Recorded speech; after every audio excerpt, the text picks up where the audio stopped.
Hey, what's up? How y'all doing?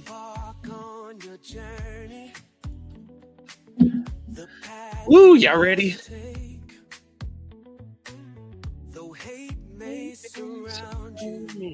I'm getting some delay.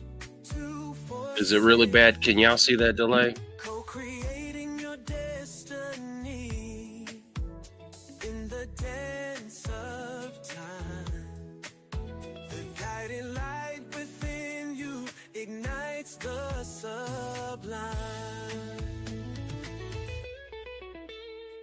The light, the guiding light from the heart and soul.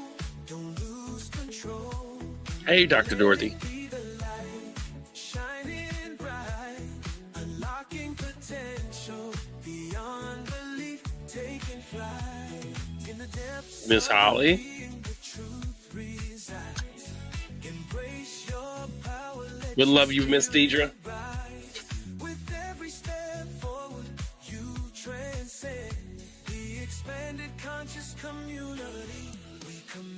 Hey, Mother White, y'all.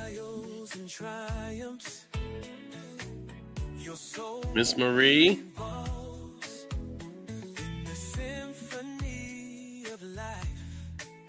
Brother John Thomas.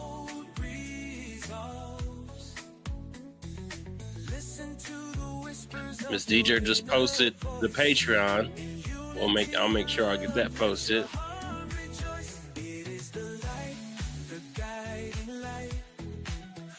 From your heart and soul, don't lose control. Let it be the light, shining bright, unlocking potential beyond belief, taking flight. It is the light, the guiding light from the heart. Y'all, so tonight we're gonna get with it. I think we're gonna have some fun exploring.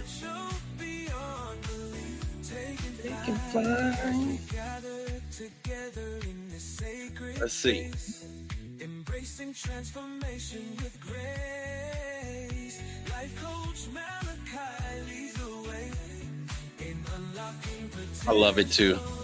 That's why I play it. Speaks to my heart.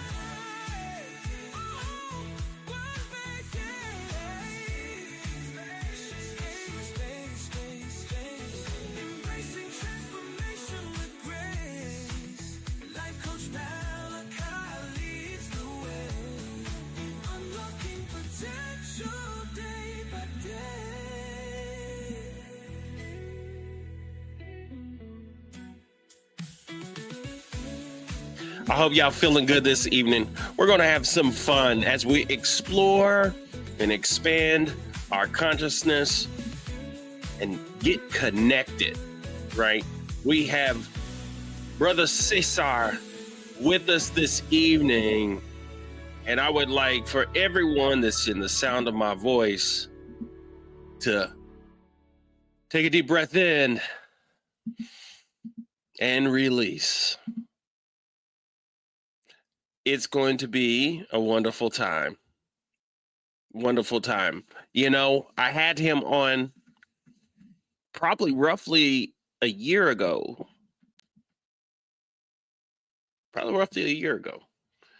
And this time, we got a lot to talk about. I have some questions, and I think he has a lot of answers. I think he has a lot on his mind. And Brother Cesar, if you are there, you can hear me. I'm going to go ahead and get ready to pull you on the screen so that we can get this ball rolling. Everybody. All right. Brother, how are you doing? I'm good, my brother. I'm very good. Thank you always for having me. Hi to our sisters and brothers, and of course, the allies who support the cause with all of us. Thank you so much, everyone. You been doing all right? I'm okay. So up here in Ontario, we have a major snowstorm, something like 50 centimeters of snow. I myself, as I told you, I have an eye condition, which is why I wear shades.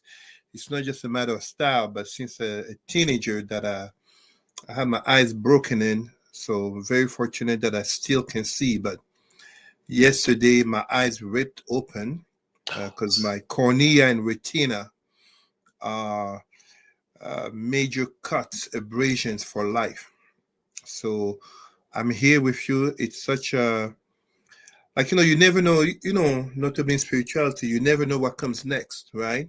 Yeah. You try to put everything in an orderly manner, but I am telling you, as I was giving a conference yesterday in Toronto on, I love the title of the conference, Still We Rise, basically um, about global blackness, how black people, no matter, like we, on one side, we are not a monolith, but on the other side, we are resilient.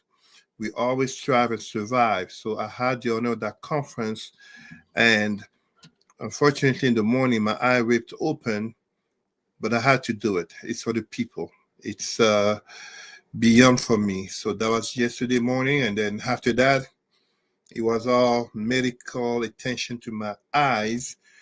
Um, and here I am here tonight. I am, you know, life is precious. That's the true spirituality, to be among your people, to have the honor of being back on the podcast with you. My salutations to our sister Deirdre, who is a great support of yours, and will also, I see her supporting the brother that I am with the little efforts that I put there on Facebook. So yeah, no, thank you, really appreciate. We appreciate you, man, making space for you and your health and the wellness. And I mean, I must say, I kind of like the shades though. It's fitting. It looks wonderful. Thank you. You see, you know, if you really think about it, um, you got to represent what you claim to be about. Mm. When I wear my traditional hat with the seashell earrings, it goes with my earrings.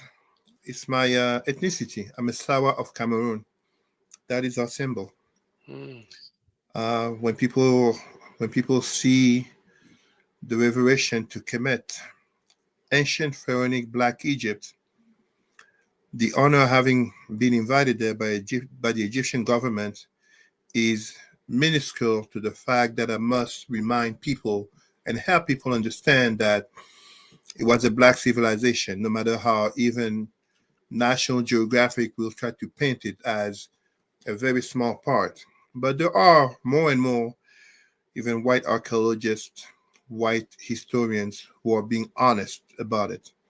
And as such, it's never just the image. Image matters, but image is not everything. But human beings being what they are, we are first judged by the looks. And as such, I am one who always say, I want to let people know my blackness is not just a skin. My mind is black as well. My intents are black as well. And I will always support good people, whatever the skin color that they're born in, because nobody chooses that. But my blackness is universal blackness. I've said it on a show That. years I like ago. that. I've said it on a show years ago with you would love this lady, Sister Sophia Ba from Senegal. Uh, she was like, "What is universal Pan-Africanism?" And I put it like this: imagine if aliens come on Earth, the dark skin, let's say black like us, and they say that on whatever planet or galaxy they're on, they're victims of racism. What do you think I'm going to do? I'm going to stand up for them because there are people. I will stand up for any aliens who are victims of whatever discrimination and oppression. But I know one thing: if they come, they look like us, or whatever they look like, and they say they're victims of racism, I'm going to stand up for them, of course. Why wouldn't I? Mm.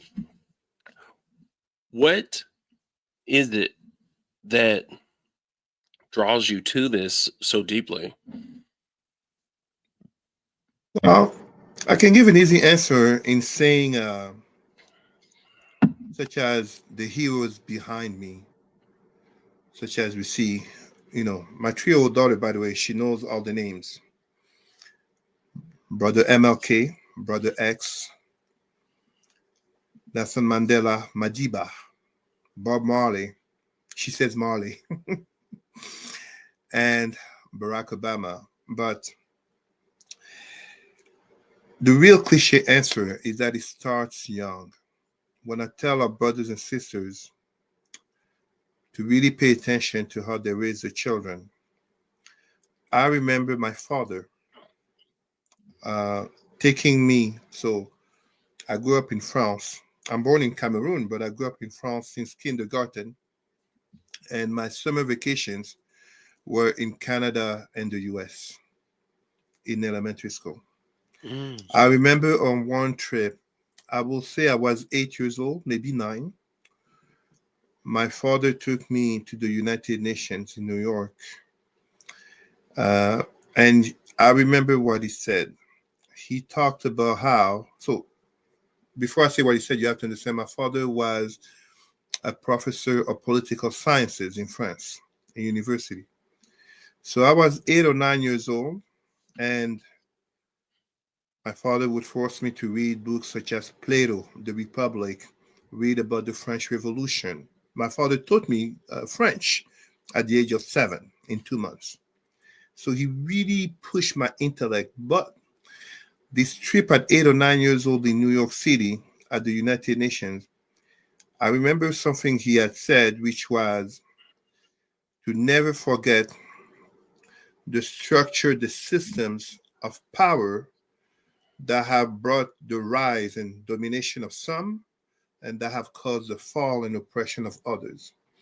And in so saying, my father, who at the time would not have said he's a Pan-Africanist, but of course, Black consciousness, he basically identified democracy, capitalism, and feminism as 3 major factors of the domination of the West, but as well of the likely fall of the West. And as such, he always told me, wherever you will move in the world, you will be seen first and foremost as Black. You will have to impose your respect in order to enter the room, in order to sit at the table, and in order to have your free speech at the table.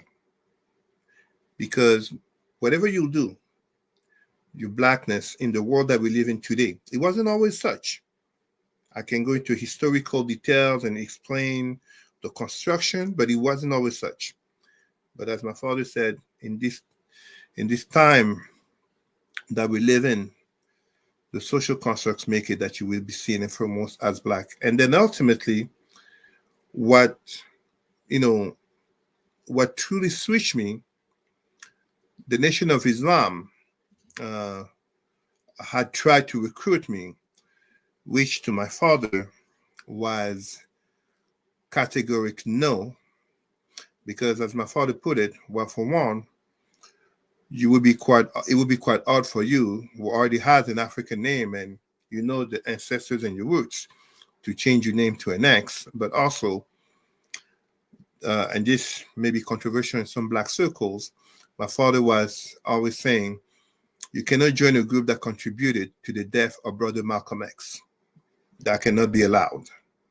Whatever the reason, the justifications, the way it was back then, my father was categoric no. He doesn't allow that in his house. But he was a French professor, a white French professor.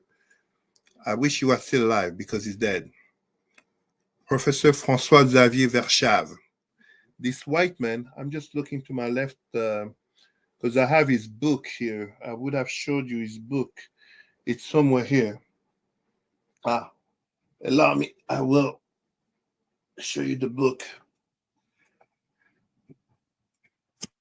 Oh, I got that light.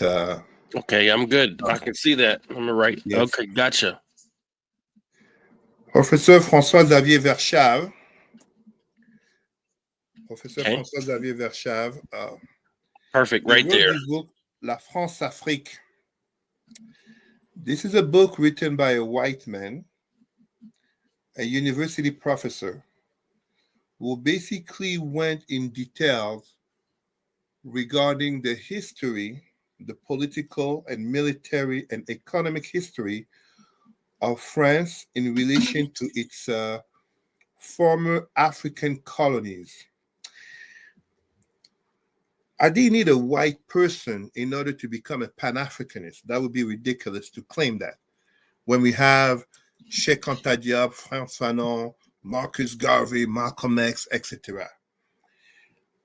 But the fact that a white man who has zero personal interest in dedicating himself to the black cause, and you know, whether we're talking about religion or we're talking about so many things of human life, humans are first and foremost emotionally driven.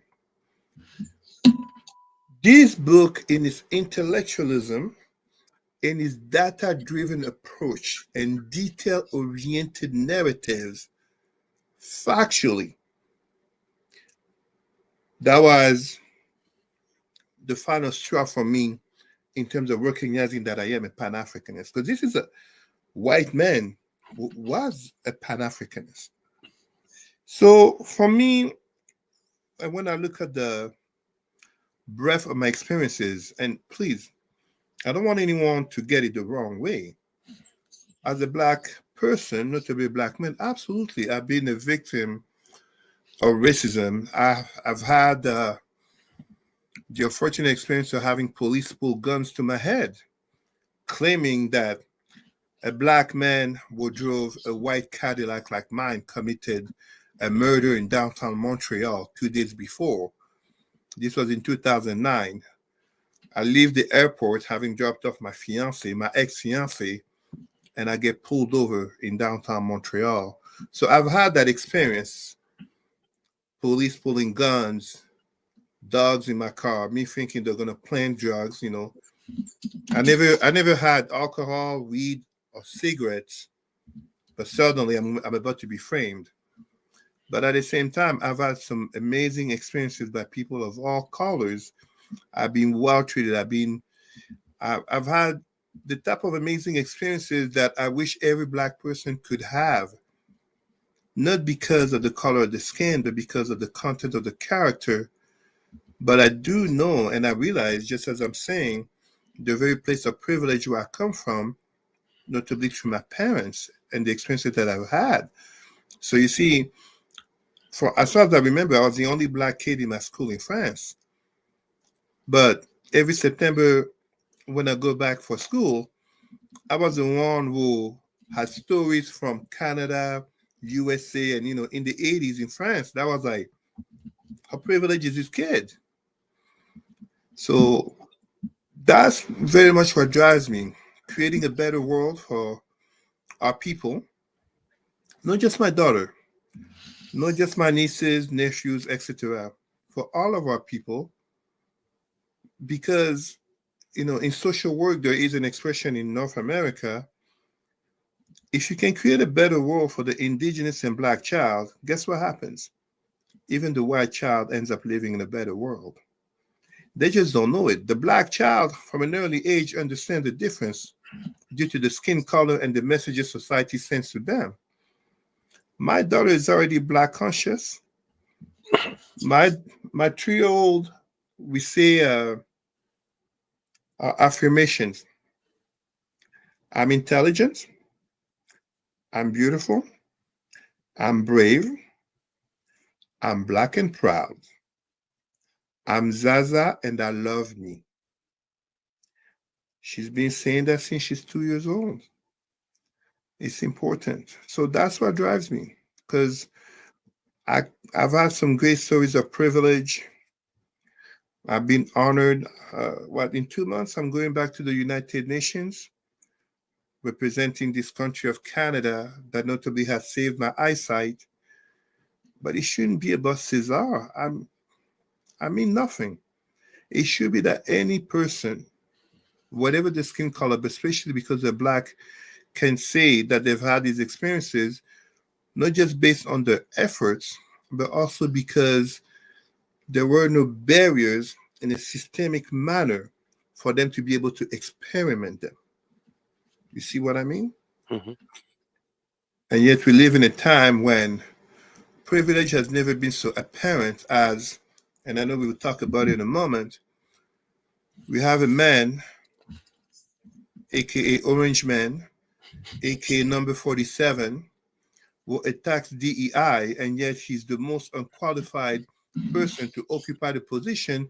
And his secretary nominees are being nominated with full acknowledgement that they are absolutely incompetent. And yet this man dares to attack DEI, EDI, social justice, etc., etc. This is the reality of our time. It's a dangerous reality. But as I tell my black people, I don't do wokeism. That's white far left ideology, notably Mm-hmm. that has communism. Mm-hmm. But I'm woke. Mm-hmm. I'm woke, and I invite all black people to be woke and to stay woke in the honor of our African American ancestors of 100 years ago, who reminded black people to not sleep on the government's manipulations between narratives and actions regarding policies and social consequences upon their lives. So it's not wokeism, but be woke and stay woke. Yeah, the English language and how they use those narratives, they just basically, it's like DEI was a thing because it really didn't benefit people of color first, you know. Absolutely. But they know that they can say that and it can actually trigger people, so they work off of people's triggers, you know. It works very much in terms of triggering the majority of the white base that supports this type of narrative with the limited opinions, I will put it that way, while also attracting a minority, but still too many of our Yep. black people who are either resentful, notably of the success of our black sisters in the USA, or resentful of African and Caribbean migrants, but truly resentful at feeling like they weren't given a chance. Mm, So, interestingly, uh, in terms of, as we speak notably about religion on the show, let's do it. white evangelicals are the minority that has the highest support to Donald Trump. Meanwhile, interestingly, you get, not only do you get the highest opposition in terms of religion being 88 to 90% of atheists against Trump, but you get 80, 79% of blacks and Jewish people in opposition to Trump. So he's had more support than expected from those two communities, but 79, 80%, it reminds me of Brother D.L. Hughley responding to Brother Snoop in terms of telling Snoop, no, we are united in opposing Trump. You basically just sided with him because of personal interest. You see? So, yeah, it's the reality of the society and times that we live in. And thus, why it is not wokeism, but as Black people, we can't sleep in a world of systemic racism. We must always be awake, aka we must always be woke. If these men behind me were never woke and so many sisters were not woke, I mean, 100 years ago, if Ida B. Wells wasn't woke, would we know as we know about lynching in the southern part of the states? If Harriet Tubman was not woke, how many people could she have saved? If Nani of the Maroons back in Jamaica wasn't woke, if Dandara, wife of Zumbi dos Palmares in Brazil in the 17th century, was not woke, you see, I can go with so many names that our sisters and brothers must teach to the children. Not, not so much to be like big heads, like in claiming that of Black history, but they're having a stronger sense of identity for themselves, so that when that white person can white person, including a white child, can give the name of the heroes or the makers of the glory of white history with all the wars and genocide and everything you want. We can have a black child that can also answer. We can have a black man, a black woman who can also answer factually and with pride. That's what I mean by Pan-Africanism and by being woke.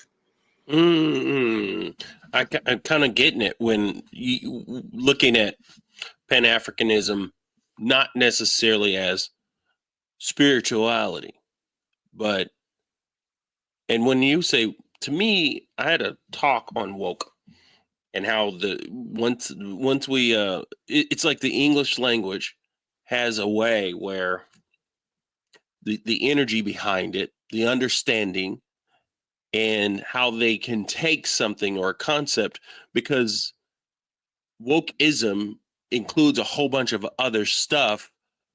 But I truly believe that the people that author these things understand where the original woke comes from.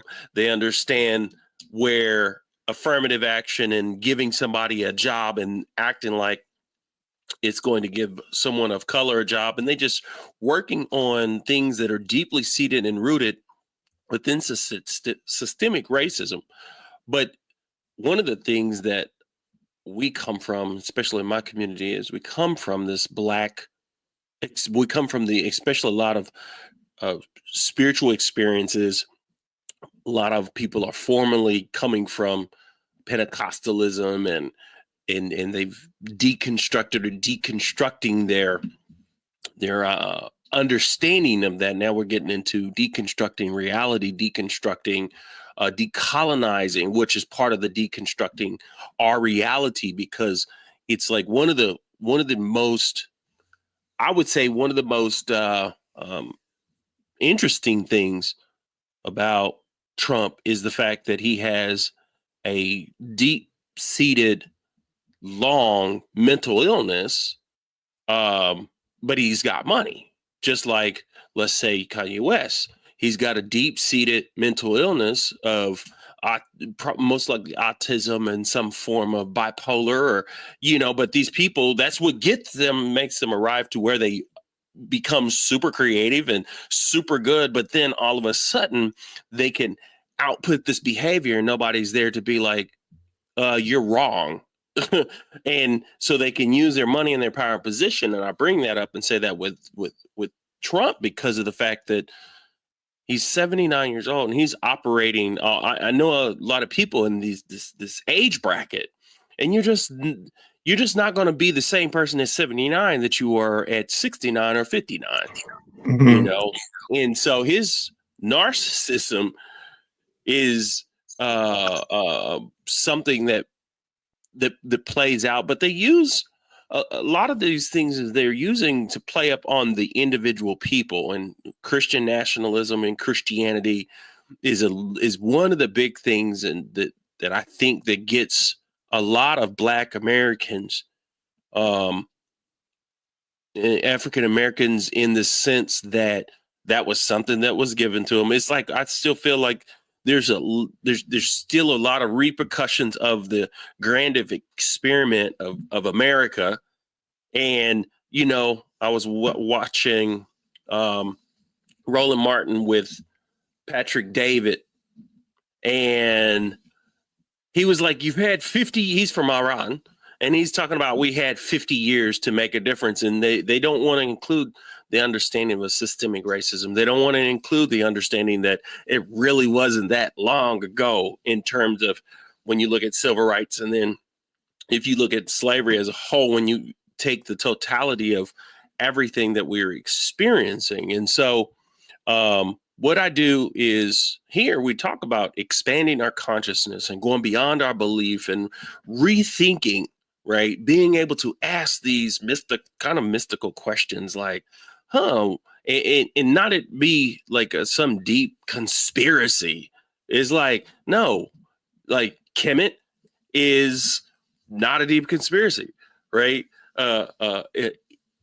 Egypt, before it being Egypt, Ethiopia, blackness, all these things are not to me, those things that are then are not super woo woo.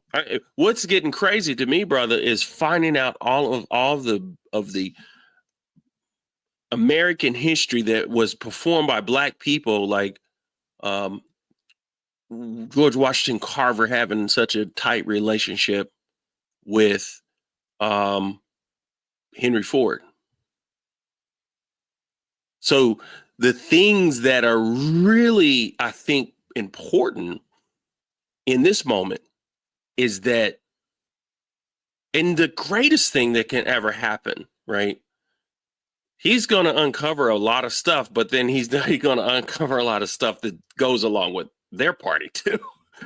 The whole thing is going to break. It's going to break down. But looking at the position of the world, position of America to the rest of the world depending on America, like the BRICS, like that's I have a guy that follows me, and he is the chairman of finance of the BRICS in South Africa. As they talk about this, and it's like people are going to become less dependent upon America because of its I forgot what you call it when America is like a it could actually mess your whole country up messing with with America, mess your whole country up because it's like a liability. And and then you got all these resources, and I heard that China essentially already owns a lot of Africa, and China's going to come in and say, you know what, we'll give you your aid, right? We already own a lot of it. If we give you your aid, you can just go tell America to fuck off. Many important elements that you address. Allow me to just, if you don't mind, and I'm not go ahead. I'm not rectifying you. I'm not saying that you're wrong, but no, you're fine. When you talked about Donald Trump and Kanye West, allow me to take the defense of people who suffer of mental illness. Understand. First of all, as human beings, we all deal with mental illness at different degree. I credit my wife for reminding me of this because, like far too many people, we tend to think of mental illness in terms of severity, bipolarity, schizophrenia, but, anxiety, stress, depression, etc. What happens with people like Donald Trump and Kanye West, you're absolutely correct, my brother. They have the important factor called money. But even more important than that is that they have an interest in the behaviors that they portray. So I give you a perfect example here. Someone like Donald Trump is very much said by people, analysts on the left and right, Democrats as Republicans, to be transactional. So it's not for him a matter of ideology, nor a matter of policy. It's a matter of what benefits Trump for himself. I, as a Black person, come forward telling people I am a Pan-Africanist. It doesn't mean that I agree with everything Brother Umar Johnson says, but I recognize Brother Umar Johnson as a Pan-Africanist. But we would have very strong disagreements on certain elements, such as easily Blacks LGBTQ. My Pan-Africanism will never reject James Baldwin or Audre Lorde and etc., undercover brother because they're gay. Out of the question. My Pan-Africanism embraces all aspects of Blackness. Just as my Pan-Africanism does not reject interracial relationships, or I would be rejecting my baby sister who lives in Paris. That would never happen. We can absolutely discuss fetishism and passport bros and how too many Black athletes and entertainers marry white women out of lust and fetishism. Absolutely. But Pan-Africans to Pan-Africanists, we can disagree. So what happens with Trump and Kanye? And you look at Kanye, for example, his latest stunt was to declare himself and Nazi will admire Hitler. No, the brother isn't mentally ill, and the common excuse that he gives about people talk about how he changed since the death of his mother. My mother died too. I was 23 years old when I buried my birth mother back in Douala in Cameroon. Nobody has claimed I had mental illness since, and please spare me the excuse that we don't all react the same. No. When you look at Kanye West with the behavior of his latest wife, the Italian Bianca Censori, bringing her pretty much naked at the Grammys, the brother just seeking for attention. And Yeah. people give it to him because it's Kanye West. Because it would be anyone else, they would be jailed. Yeah. So he knows it. He's working the media. He's working the paparazzi just as I remember this famous paparazzi whose name I forget, but he had given an interview about how he's like, people like to blame the paparazzi, but ask yourself the questions. How come we're not chasing people like Denzel Washington, but we're always after Michael Jackson or Britney Spears? Sometimes they call the paparazzi themselves in order to be in the media. So people like Trump and Kanye are motivated by their own personal interests, which notably include always being in the spotlight. I often tell people, did Trump really want to be president, or Trump was actually seeking a way to always be in the spotlight? Being president just happened to connect with always being in the spotlight. Narcissism. Yeah. Absolutely. Exactly. Absolutely. Exactly, you know. Now, regarding the rest, we cannot forget that when we look at the very nature of interest, and even when we look at Christian nationalists, we have to be mindful of the difference between Christian nationalists will basically view that America must be a Christian nation, aka a white patriarchal Christian nation ready for the return of the fictional character named Jesus Christ. This is not the same as patriotic Christians, basically people who are American and proud and happen to be Christian, just as there are patriotic Muslims. There are American, there are Muslim, they are not trying to turn America into a caliphate, but they love the idea, the project of America.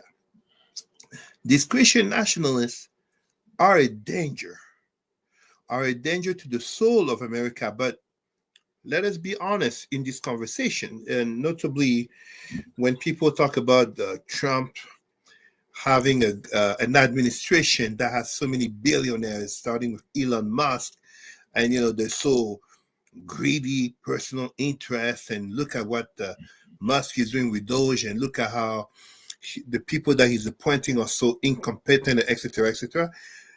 Let us dare to be honest, and I would want people in the United States of America, including our Black people, to remember in 1776, the people were basically declared the independence of the colony of beyond New England, the 13 states, to become the United States of America. They committed the original sin of the nation of USA. All men are born or created equal, and yet they kept blacks in slavery because it was in the personal interest. Because Thomas Jefferson, and I did this calculation a few days ago, the net worth at just of the time, 1776, adjusted to today's time, Thomas Jefferson will be worth over $250 million US today. George Washington, who technically was not rich, he was technically broke, but his wife, Martha Washington, if I recall correctly, she inherited from her previous divorce before George Washington. So she came to marry George Washington with what we can call a stable of slaves that were her fortune. So today, any African American whose last name is Washington, such as Brother Denzel Washington, Isaac Washington, etc., they're all directly descendants of the wife of the first president of the USA. George Washington basically ended up with a personal fortune of over $500 million in today's economy. We're talking about the 18th century. What was the number one economy in the world at the time? It was slavery. This is the same thing as 11 centuries prior, when a certain religion by the name of Islam came. Rules were given in terms of how to treat the slaves, but the Almighty Allah did not say free the slaves. Matter of fact, Islam coming to Africa exploded the enslavement of Africans to a point where, contrary to what most people may like to think, and as much as we must condemn white European Christianity treatment upon Black people, it is white Arab Muslims who have killed the most Africans, and over the longest period of time, from the 7th century all the way to, I mean, to be honest, there's still slavery in Africa, notably when you look at the very system of enslaved workers Mm-hmm. to the 20th century. Oddly enough, it is white colonization that ended direct African enslavement by Arabs. So again, it is that nature of personal interest, because the power relations we are talking about, just as when it comes to women and the oppression of women, the oppression of LGBTQ people, the oppression of any minorities, it's a matter of interest, just as inversely, when you look at, for example, when I train civil servants, public servants, and senior leaders. 100 years ago, you had 3 identities that were not considered white in America. And when I say in the USA, I'm really talking from Canada to Brazil. You had 3 identities that were not considered white: Jewish people, Irish people, and Southern Italians. It's not just Italians, because Northern Italians, there's never been a doubt that they're white. Southern Italians traditionally are poorer than Northern Italians. These 3 identities were not considered white. When you look at 1909, the founding of the NAACP, it's Blacks and Jews. That's why it's called colored people. National Association for the Advancement of Colored People. It's Blacks and Jews that created that. Jewish people were not considered white. Today, you look at the photos, you'll be like, this person is white. Yeah, of course, today this person will be considered white. But look at Netanyahu. Who's going to tell anyone that that's not a white man? But 100 years ago, they weren't considered white. And this is also part of the reason why, as we speak, 2025, 100 years ago, during Prohibition, is those 3 identities: Irish, Jewish, and Southern Italians, aka Sicilians. They're the one who founded organized crime and notably the mafia. They were not considered white. So when came time to integrate them into whiteness, because notably you had demographic changes, you had social changes, that's when they became entered into whiteness. In the same way as 100 years later, what are we noticing with Trump 2.0?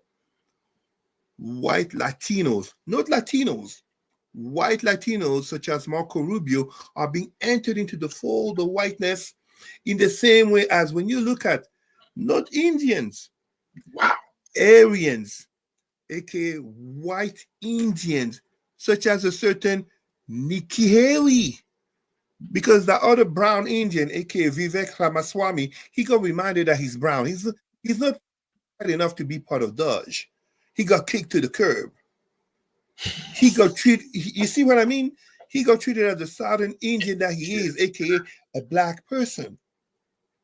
But white woman Nikki Haley, she went farther and farther. It was Trump who had to remind people, hey, She ain't white. She's Indian. So then people be like, wait, what? Nikki Haley? That sounds pretty white. No, she's Indian.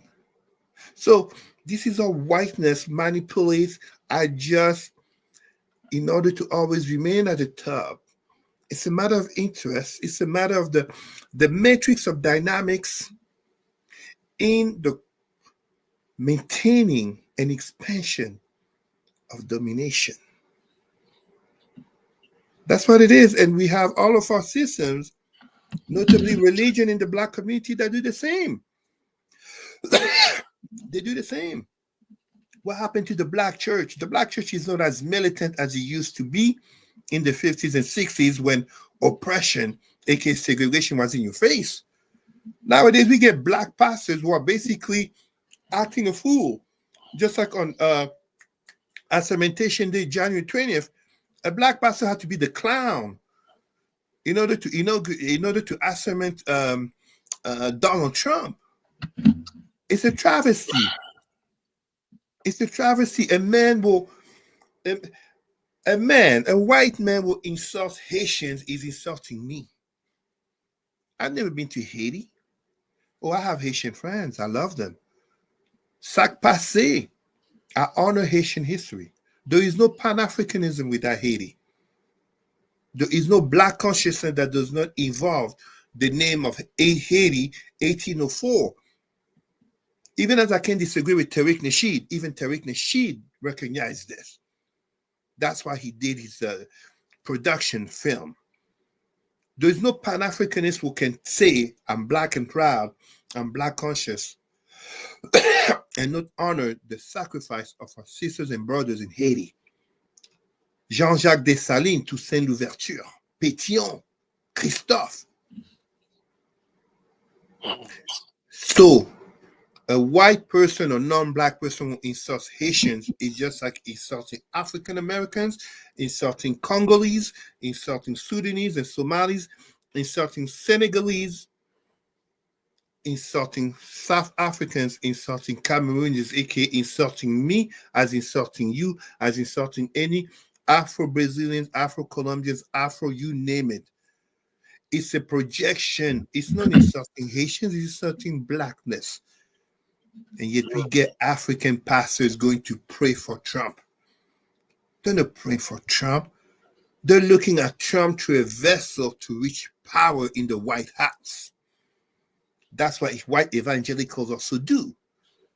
They know this man is corrupt. The son of Billy Graham is going to try to bullshit woo that Trump is not borderline the Antichrist. I'm not saying Antichrist as if it's some type of devil. Absolutely not. Yeah. I'm actually pretty sure that Trump can be a great guy to be around with. I'm sure of it. But this is also the same person who, beyond being a convicted felon, and we got to be careful.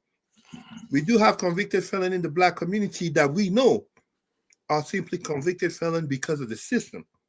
But here, the white man, who for him to be a convicted felon, he most likely did it. Because he's a part of the system. Yeah. And I'm just saying convicted felon. The Central Park / exonerated 5. Mm-hmm. Racial discrimination on Black tenants. And I mean, I'm talking Trump. I'm also talking Trump and his dad. The name calling regarding Obama and the birther movement, aka doubting the fact that a Black man could actually be the president of the United States. That's racism. Fraud. And even when you look at it, before even looking at his campaign of retaliation, you look at January 6th, the insurrection. I keep saying it. If he was a Black man who on January 6th, 2021, had moved masses, notably Black masses, to attack the Capitol,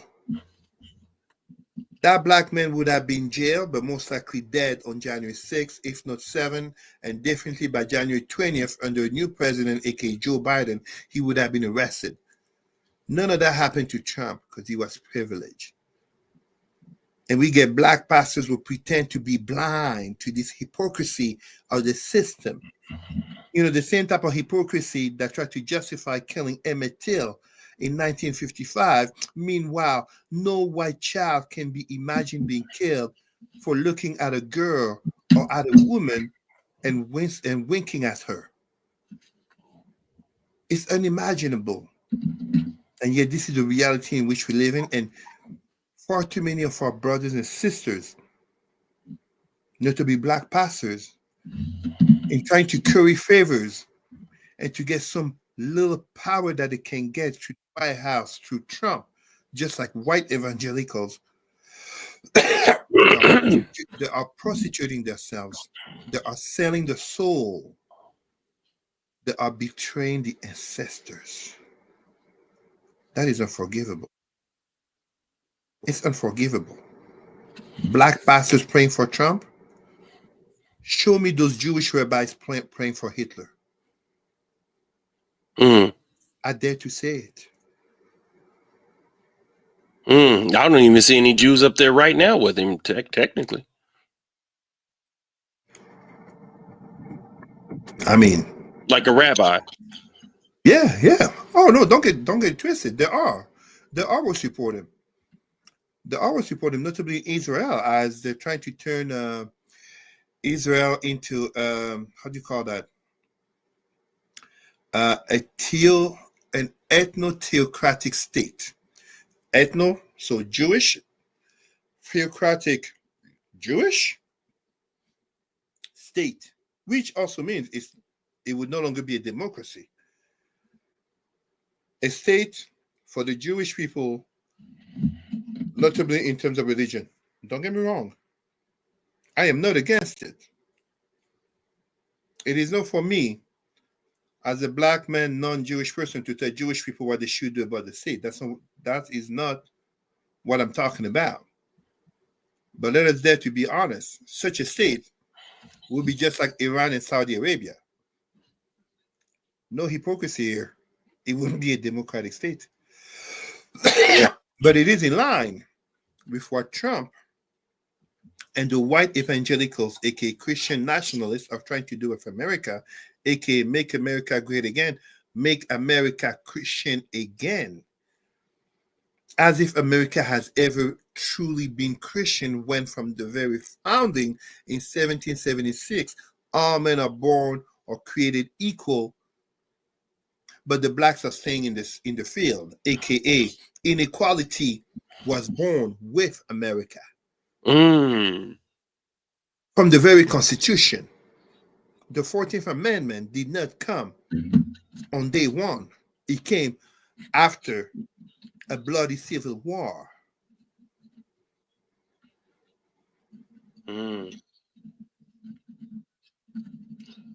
Ooh, that's powerful. Equality came with America. Inequality came with America. Yeah, inequality came with America. You maintaining, that's one thing that I notice is it's like there's a white guy named John Thomas that is a part of this community, and he talks about growing up with racism, talks about the experience of what he had and what people done. And he says, I talked to him the other day, and he said, what it is with Trump and all these people want to maintain the domination. He said, what it is it's their last hoorah. But because they see America and the world. So to kind of take the logic of this political analyst and former aide to George W. Bush, David Frum, speaking of Jewish people, he's Jewish. David Frum was in an interview, I think a few weeks ago, in which he talked about Trump 2.0 as being predatory. So people are thinking Trump is being isolationist. No, it's predatory. What is it? The Panama Canal, the Gulf of America, Greenland, annexation of Greenland. Like, Trump must have watched Viking and someone told him, hey, Canada as the 51st state. Brother Van Jones, who I often disagree with, but he's right sometimes. Brother Van Jones pretty much said it. Hey, if you want to make Canada the 51st state, that's great. It's overwhelmingly a liberal nation. So, you might regret making Canada the 51st state and now turning Gaza into a Riviera of the Middle East. That's not isolationist. That's predatory. That's and lately Ukraine is going to be put to the sacrifice, and I expect Taiwan may suffer the same fate too.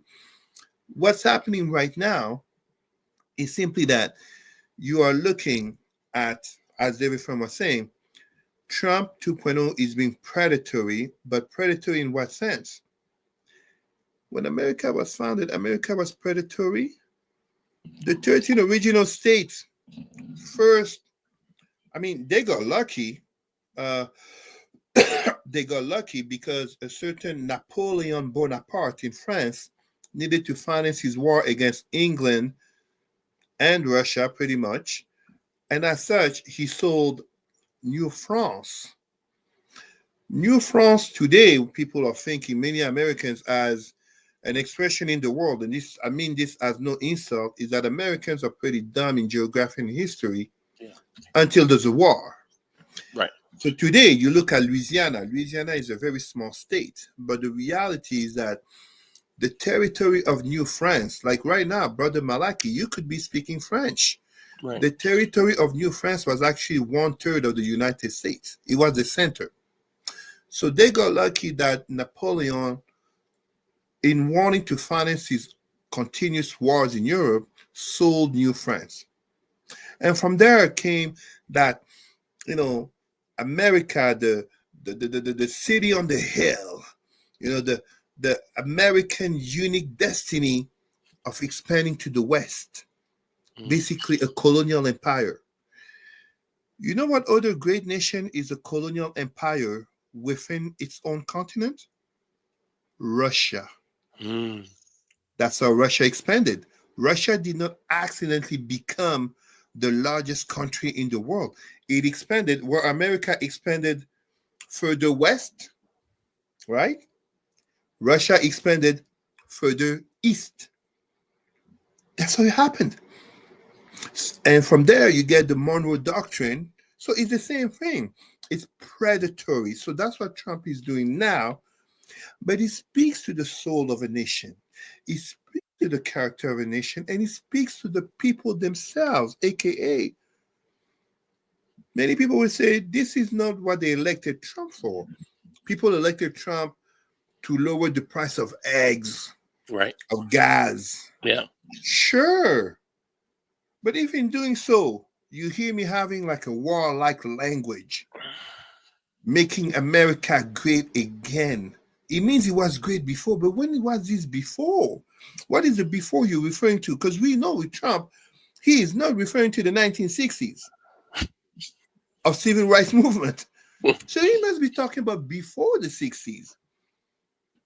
But before the 60s, between Woodrow Wilson, aka 1999, the Treaty of Versailles, and 1941, FDR, Pearl Harbor, America was isolationist.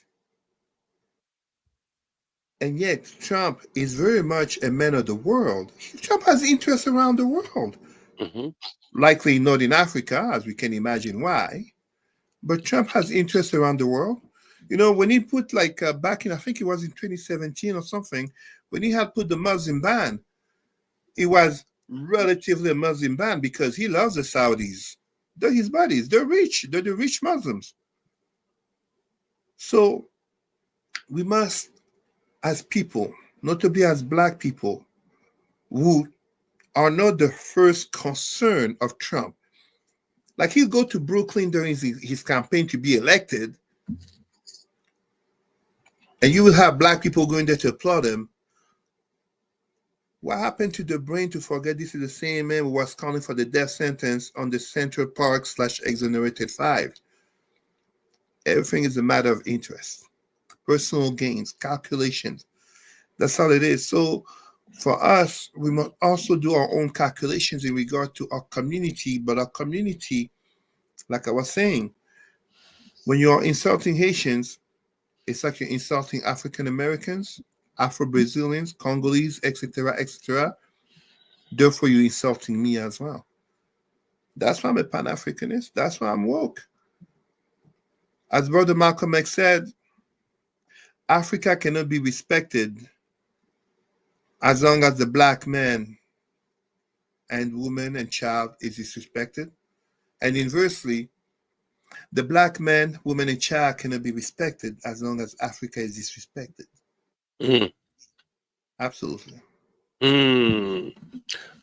What do you feel about the position of, because this is a global thing causing global issues in the way that, and what's so ironic is we dealing with the illusion of immigration, of it being mostly people to the south of us. Mhm. But Elon Musk himself is essentially an immigrant to the United But he's white. States. But he's white. He's white. And And rich. right, very. And then Very he's, rich. with global affairs, and I question how they're going to.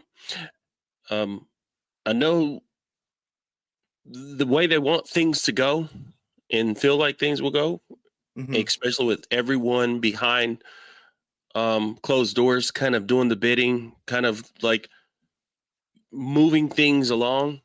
But I think other countries, um, like Africa, the entire continent of Africa, with various countries providing and understanding who they are. I think South Africa is going to be really interesting play, depending on how it works. China is sitting back, I believe, just kind of connecting to other countries. But with this, I don't know much about this, the BRIC, but I think there's going to be some things that come up with them that they don't know, that's going to surprise Let, them. let me put it to you in perspective, because you put some interesting elements here. The people behind Trump, they're terrified. This is based on my analysis, but I'm not the only one saying it. Other experts, whether we're talking about DEI, EDI, or geopolitical analysis, demographics analysis, sociology analysis, white supremacists, white nationalism is terrified of immigration, notably due to a global phenomenon happening right now, which is declining birth rates.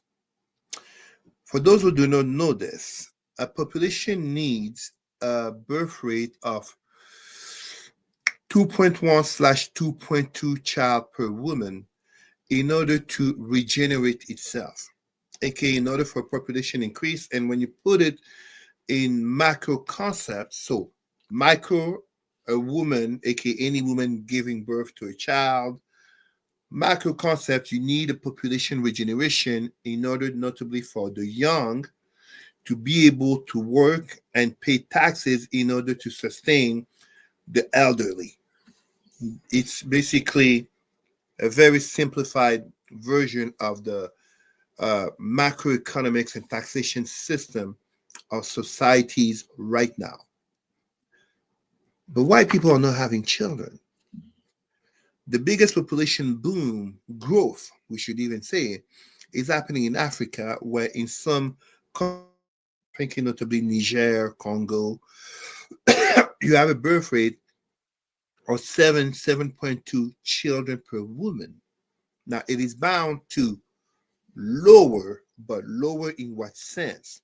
American population is increasing due to immigration, notably Latino immigration, where in some parts of the US, it's not just that Spanish is the second language. Spanish is pretty much the first language.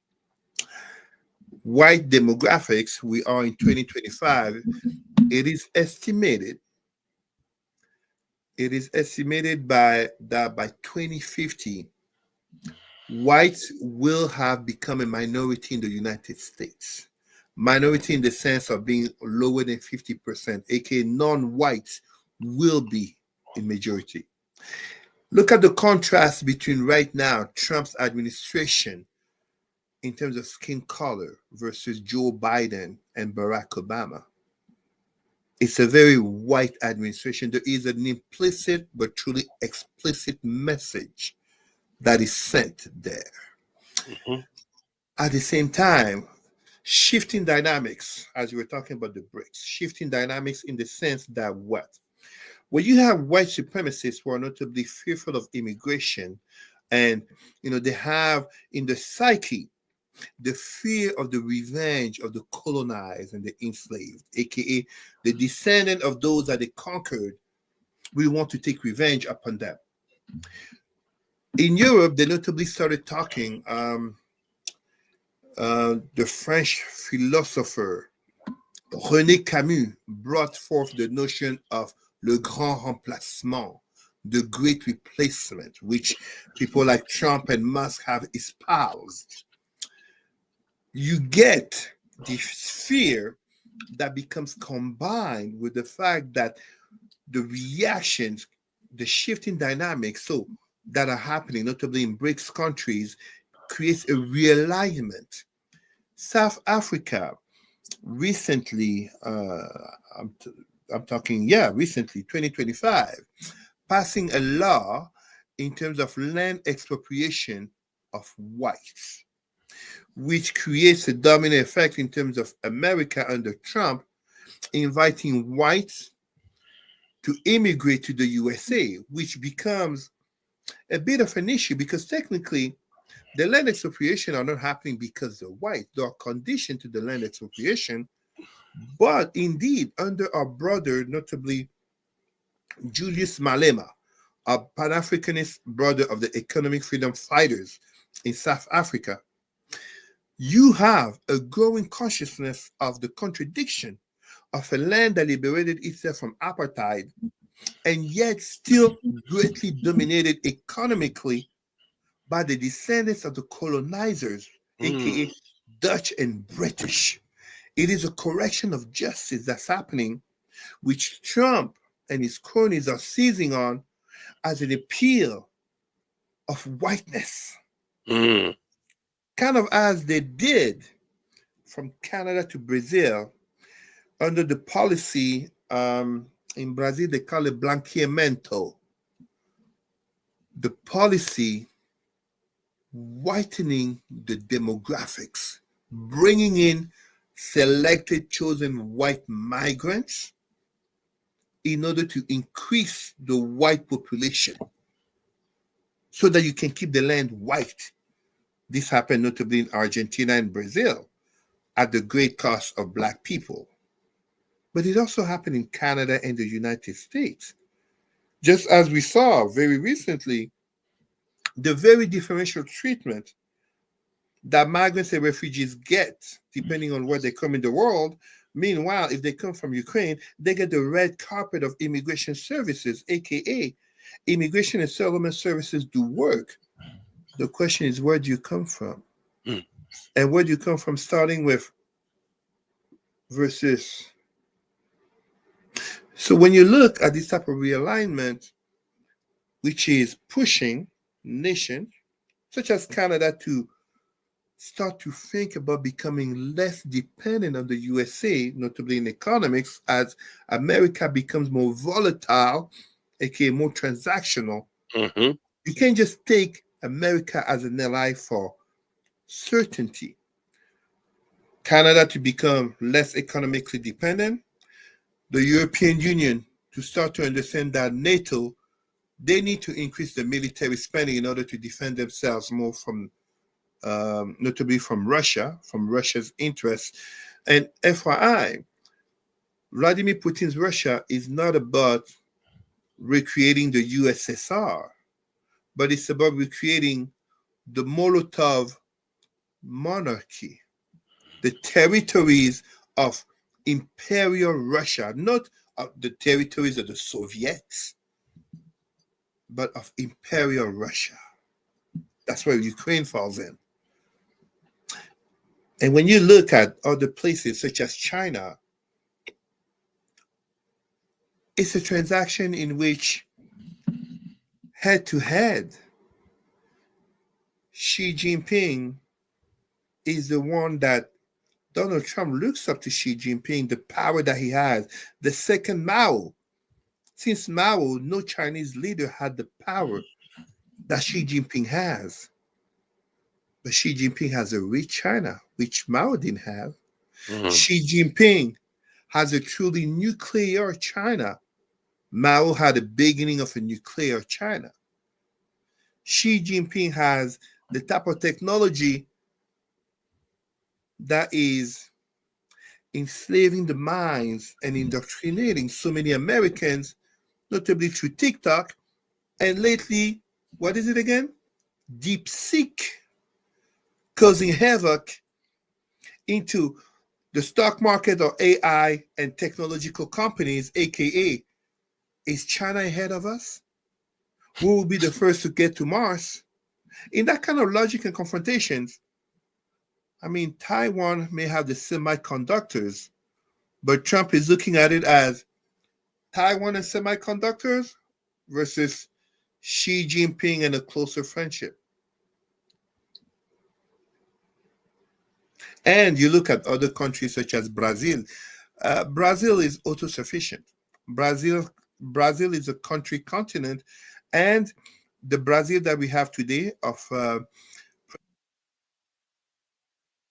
Bolsonaro is a Brazil that is, of course, still lots of systemic racism, but under President Lula, a recognition that Brazil is the country with the largest descendants of African/Black population outside of Africa, and thus that Brazil must grow its relations with Africa to become more connected. Mm. And Black consciousness is growing worldwide. Black consciousness is growing. You look at, for example, even India. Don't get me wrong. The caste systems and even the Hindutva movement, aka Hindu nationalism, of course, is growing. But something else is growing in India that people are not talking about. There is a growth of Black consciousness among dark-skinned Indians, Southern Indians. I take the example in the presentation I was giving yesterday. I introduced the audience, over 200 over 200 public servants in the conference, to a model. Her name is San Rechal, S-A-N, Rechal, R-E-C-H-A-L, Gandhi. San Rechal Gandhi, a dark-skinned/Black Indian model, Yeah. who represented India at the Miss Africa Golden Edition. Wow. So, a dark-skinned Indian from India who represented India at a beauty competition in Africa. There is a growth of Black consciousness in the world, and this scares white supremacists of all colors, not just the descendants of Europeans. I'm talking, when I say white, people have to understand. When I say white, I'm talking about descendants of Europeans. I'm talking about Jewish people. I'm talking about white Arabs, aka indigenous Arabs are Black. People need to remember this. Indigenous Arabs are Black. I'm talking about Aryans, aka white Indians. I'm talking about Caucasians, aka the people like Kim Kardashian. Those are the Caucasians. Like, Caucasian does not mean European. It's a travesty of language. People from the Caucasus Valley are the Caucasians. It's an ethnicity. So when I say white, that's what I'm talking about. I'm talking about, the Persians, for example. Those are Persians who are actually technically Aryans.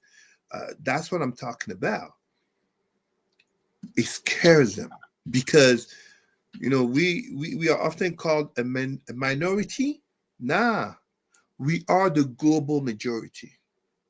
This is not some type of, domination where we have to. No, no, no. We must not repeat the errors of the past, but we must where the statistics are formal. By the end of this century, 1/3 of human beings will be Africans. I didn't even say black. I just said Africans. 1/3. Despite centuries of enslavement, starting with the white Arab Muslim enslavement in the 7th century, and the hundreds of Africans who have been killed and deported, despite centuries of colonization. 1/3 of human beings by the end of this century will be Africans. I didn't even say black. That scares white supremacists to the very core. Because remember what I was saying about my father when he took me to the United Nations as a kid. What happens when you have a democratic regime? People vote. And the number one factor of voting of people is emotions and likeness. Like, it's like when we talk about religion, most people are not really believers. But if they're born in a family that's Christian, and the people around them are Christians, they're more likely to identify as Christian, not because they believe, but because, well, my parents are Christian. The person who gives me a job is a Christian. The lady I'd love to sex or the man I'd love to marry is Christian. My friends are Christian. It's in my interest to identify as a Christian. You're not gonna have this analysis of your immediate environment being Christian or Muslim or Jewish or Hindu, and you're gonna come out there, you know what? I choose to be atheist. Rationally and emotionally, it doesn't make sense. The vast majority of people will be like, I don't really believe, but hallelujah. And we know black people. We know many of our people who go to church. They meet every Sunday, but they're more there for the show, looking at the ladies in the church. Culture and brothers in the church, the culture, the singing. Yeah. The show that can be going on. In Africa, we know many people go to church simply because of free entertainment. It's free entertainment. That's really what it is. It's the height of the week. Yeah. And bonus, there might be some free food. Yeah. That someone said there's community. There's community. Muslim organizations always provide. Yeah, they do. Islamist organizations always provide free food. But they'll convert. In jail, why is it that so many black people become Muslims? A sense of security. You want to be part of the larger gang. You want to feel safe. What do I have to say? Allah Akbar? Sure. 75 to 80% of black men will exit jail within 3 to 5 years reject Islam. 85? 75 to 80% of black men will exit prison, reject Islam within 3 to 5 years. Reject it? Of course, because they are no longer in the conditions that made it that they had to be Muslim for their own security. Just as in the United States, there is a growth of apostasy among children, but also migrants who are Muslims, notably because usually the further away people are from a religious conservative environment, the more likely they are to reject the ideology. In the same way as, to give a crazy example that baffles people's mind, if you look at sex workers in the United States, notably in the porn industry, there is a prevalence of those women in the porn industry who actually come from religious conservative families. Mm. They don't, most of them, they don't come from liberal families where, you know, let's celebrate Pride Day or whatever. No, most of them come from religious conservative families. The quest for the outside, for the unknown, the first for freedom, just as in terms of so many religious people, the internet being such a driver of people realizing that they're being manipulated by religion, and as such, they're seeking spirituality, they're seeking enlightenment in the same way as will happen under Trump 2.0, since we were talking about Trump.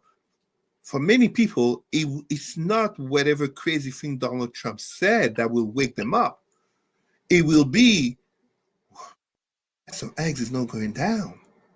The price of gas is not going down. It will be the brutal shock of realizing that, wait, the tariffs he's talking about are going to make things more expensive for me.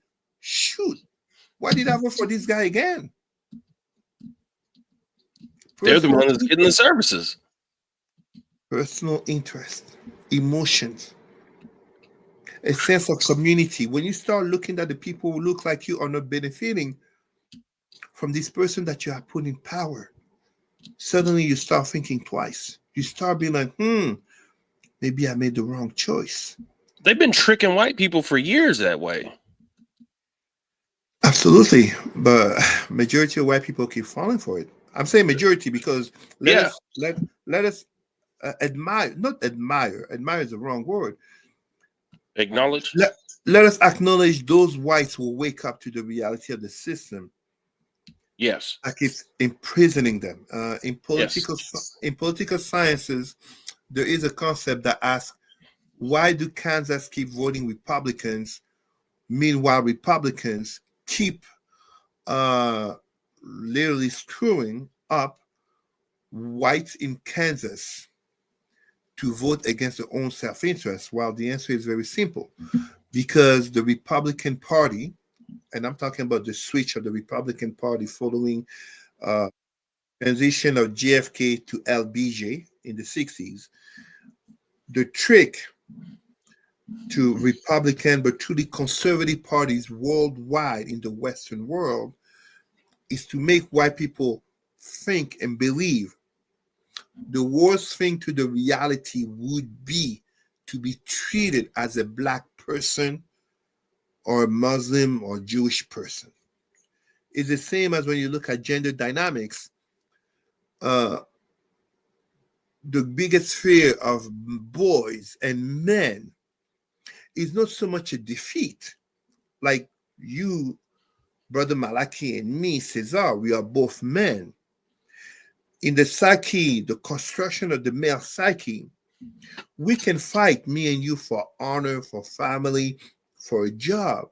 I can win, you can win. That's one thing.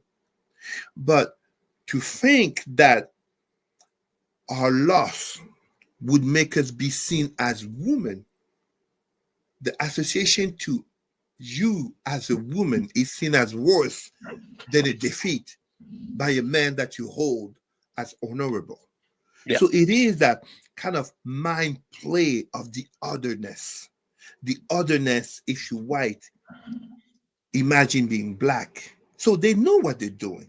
The white intellectuals will have created this system of domination and oppression. They are very much aware. It's kind of like reading the Bible.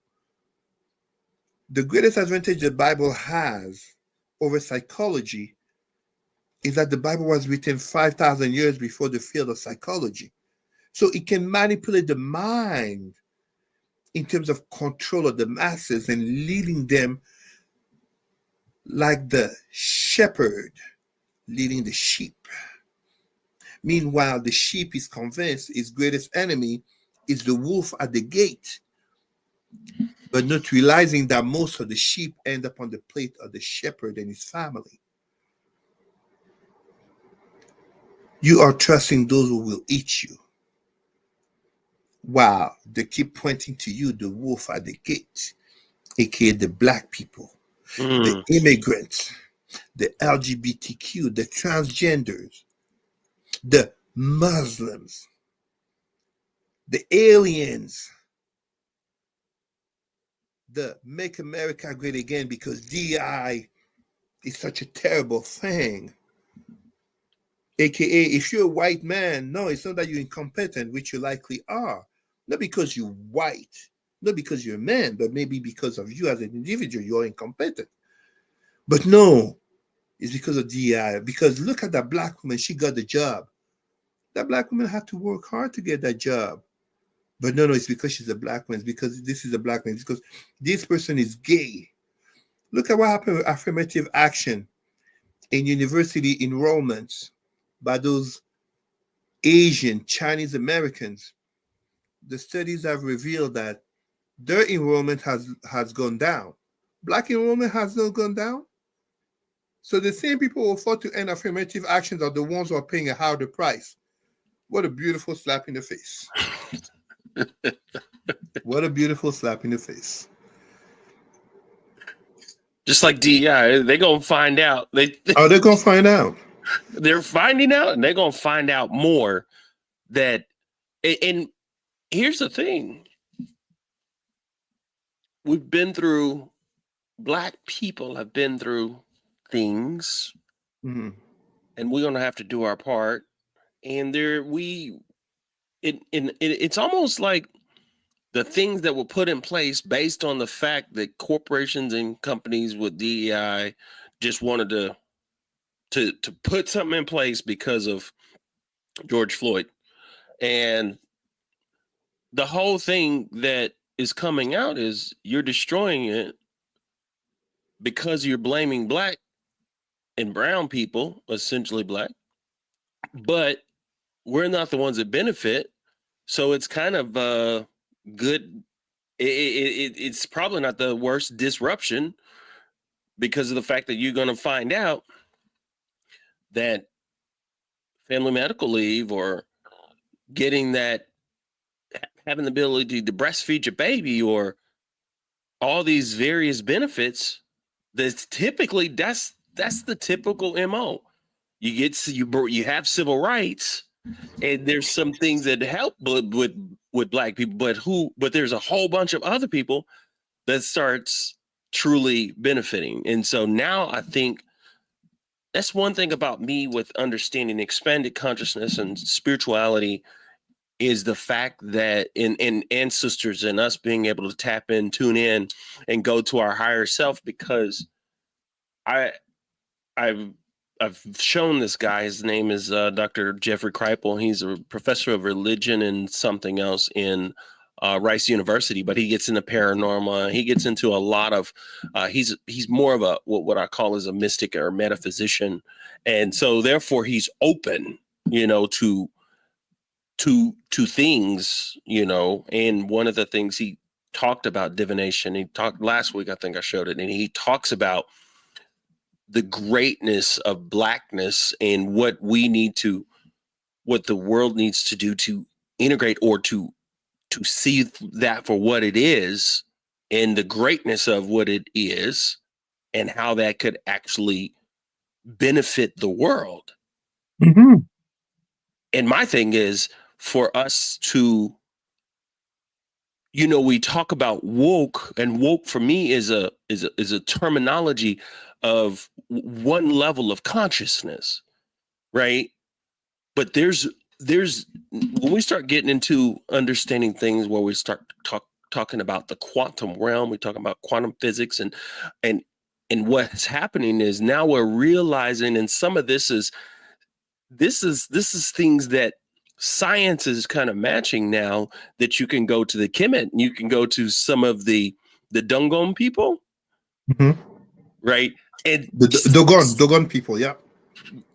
And you can connect that there's a deeper connection that we don't understand in intuition and in their ability that we essentially have lost through time and through the various things that has happened, right? And granted, we have technology that kind of helps everyone cheats without going into the their self to actually be able to communicate. People are traveling, trying to communicate, and they can probably, in those our ancestors, centuries ago, would be able to possibly tap in and tune and feel that somebody is coming near. No different than the weather would change and they would feel the weather. And now it's my belief, sir, is as we hear these stories and we begin to hear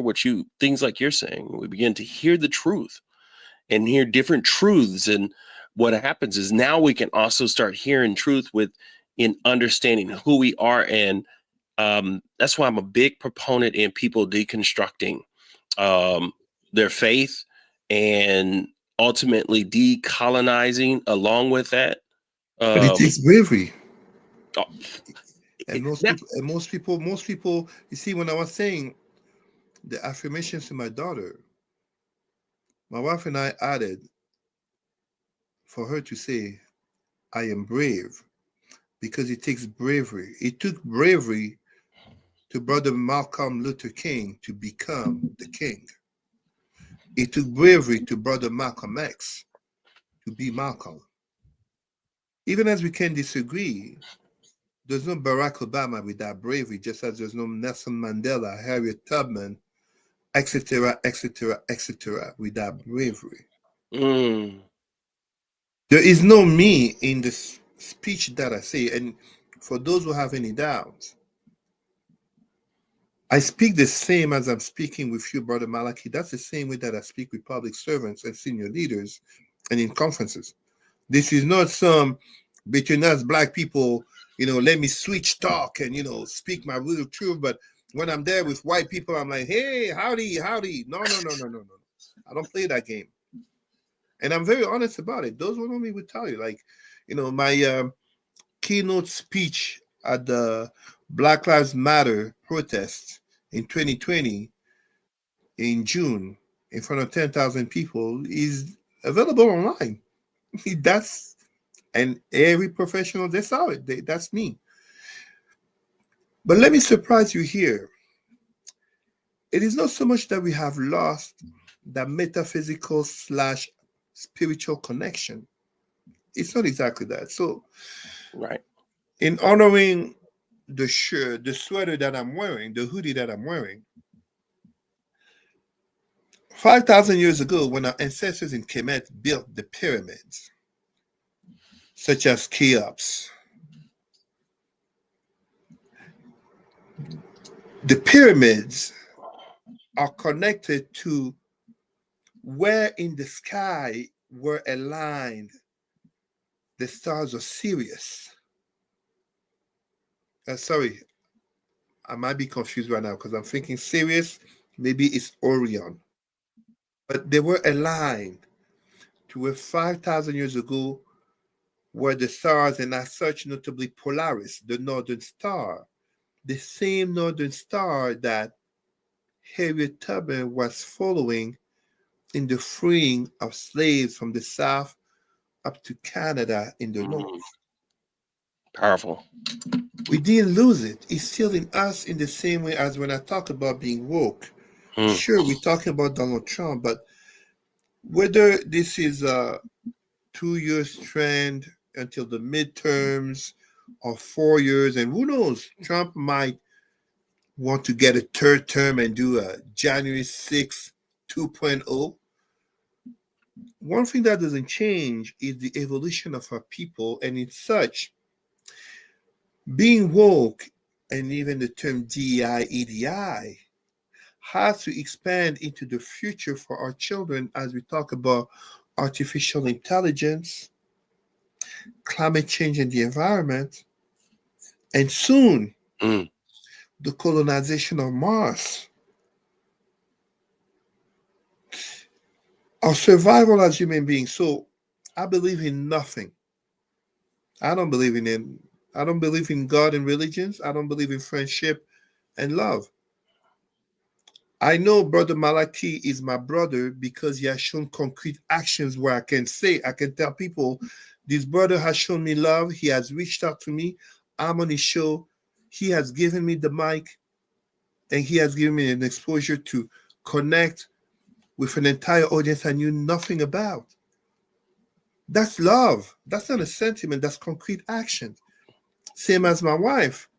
It's not just the term, it's not just because she's the mother of my child. It's the concrete actions on a daily basis despite disagreements and arguments. It's the renewal of the relationship. That's spiritual. Just as factually gods don't exist and religions are creations by men in the space, time, and culture. And as I Oof. talk about for us as Black people, religion by whites, whether we talk about Islam, Christianity, Judaism, Hinduism, are the third and ultimate cancer of the Black psyche because far too many of us become conditioned and oppressed against our own identity through the prism, the Mm. lenses of religion that were created by people who don't look like us. I don't blame them. The people who wrote the Bible before and after Constantine, so technically the Bible written with Constantine in 325, Council of Nicaea, but the very pages and the stories from the Torah in the 6th century in Babylon to the Bible in 325 in Nicaea to the Quran at the House of Wisdom in Baghdad in the 9th century, they were not written by people who look like us and were taking account of us. It's as if an indigenous American was writing his holy book, and then we are surprised that there's no mention of gorillas. Why would there be mention of gorillas? Where are the gorillas in where are the gorillas in North America? So when I hear some of our Black people talking about this is our book, this is our story, no, it's not. You're creating a false narrative for you to force your way into the stories of other people. So the evolution of our consciousness is, as I said, I believe in nothing, but I'm convinced of the greatness of the greatness and the potential of human beings, and notably of Black people, because of so much adversity, so much struggle, so much challenges that we have gone through. I was talking about America's original sin through the Constitution of 1776, basically the act of independence. Let me reveal to you an original sin of Black people that may surprise a lot of people. Our brother Ryan Coogler, I love that brother. Oh, Black Panther, thank you, brother Ryan Coogler. Michael B. Jordan, thank you. And forever, our brother Chadwick Boseman, may he rest with the ancestors. But let us have this real conversation, as I heard that Ryan Coogler is planning to make a movie on Mansa Musa, Emperor Mansa Musa of the Mali Empire, the richest man to have ever lived. Elon Musk will probably surpass him, and then the first person to become a trillionaire through artificial intelligence, whatever it is. There's just one big problem. And I wonder if Ryan Coogler will have the bravery, to use the term, to reveal this to the Black masses when we watch this movie. You know, the original sin that he committed? It's a sin that we still see today in far too many Black people, and notably Black entertainers as rappers, which speaks to the killing of our spirituality, of our essence. Emperor Mansa Musa, Mhm. his wealth was not just on gold, but it was also on slaves, aka African slaves. So when he went on to his Hajj, aka Muslim pilgrimage, to Mecca, Saudi Arabia, you got to look at the map of the world from Mali, Western Africa, going up to the caravan trade routes, Morocco, and then going through the Maghreb, Northern Africa, and going through Egypt, all the way to Mecca, Saudi Arabia, aka the holiest site of Islam. The man spent so much, gave away so much gold, to the point where he he basically devalued the price of gold. He created a global gold economic crisis that notably fueled the Italian Renaissance. Mm. He impressed so much with his wealth. Guess what happened? He went broke. He had to borrow money. Wow. He went broke because he showed off too much. He got insulted and despite this still went to the pilgrimage in Mecca and then returned. And guess what happened? All the spending that he did contributed to the fall of the Mali Empire, if I recall, less than 100 years, so aka 3 to 4 generations after him.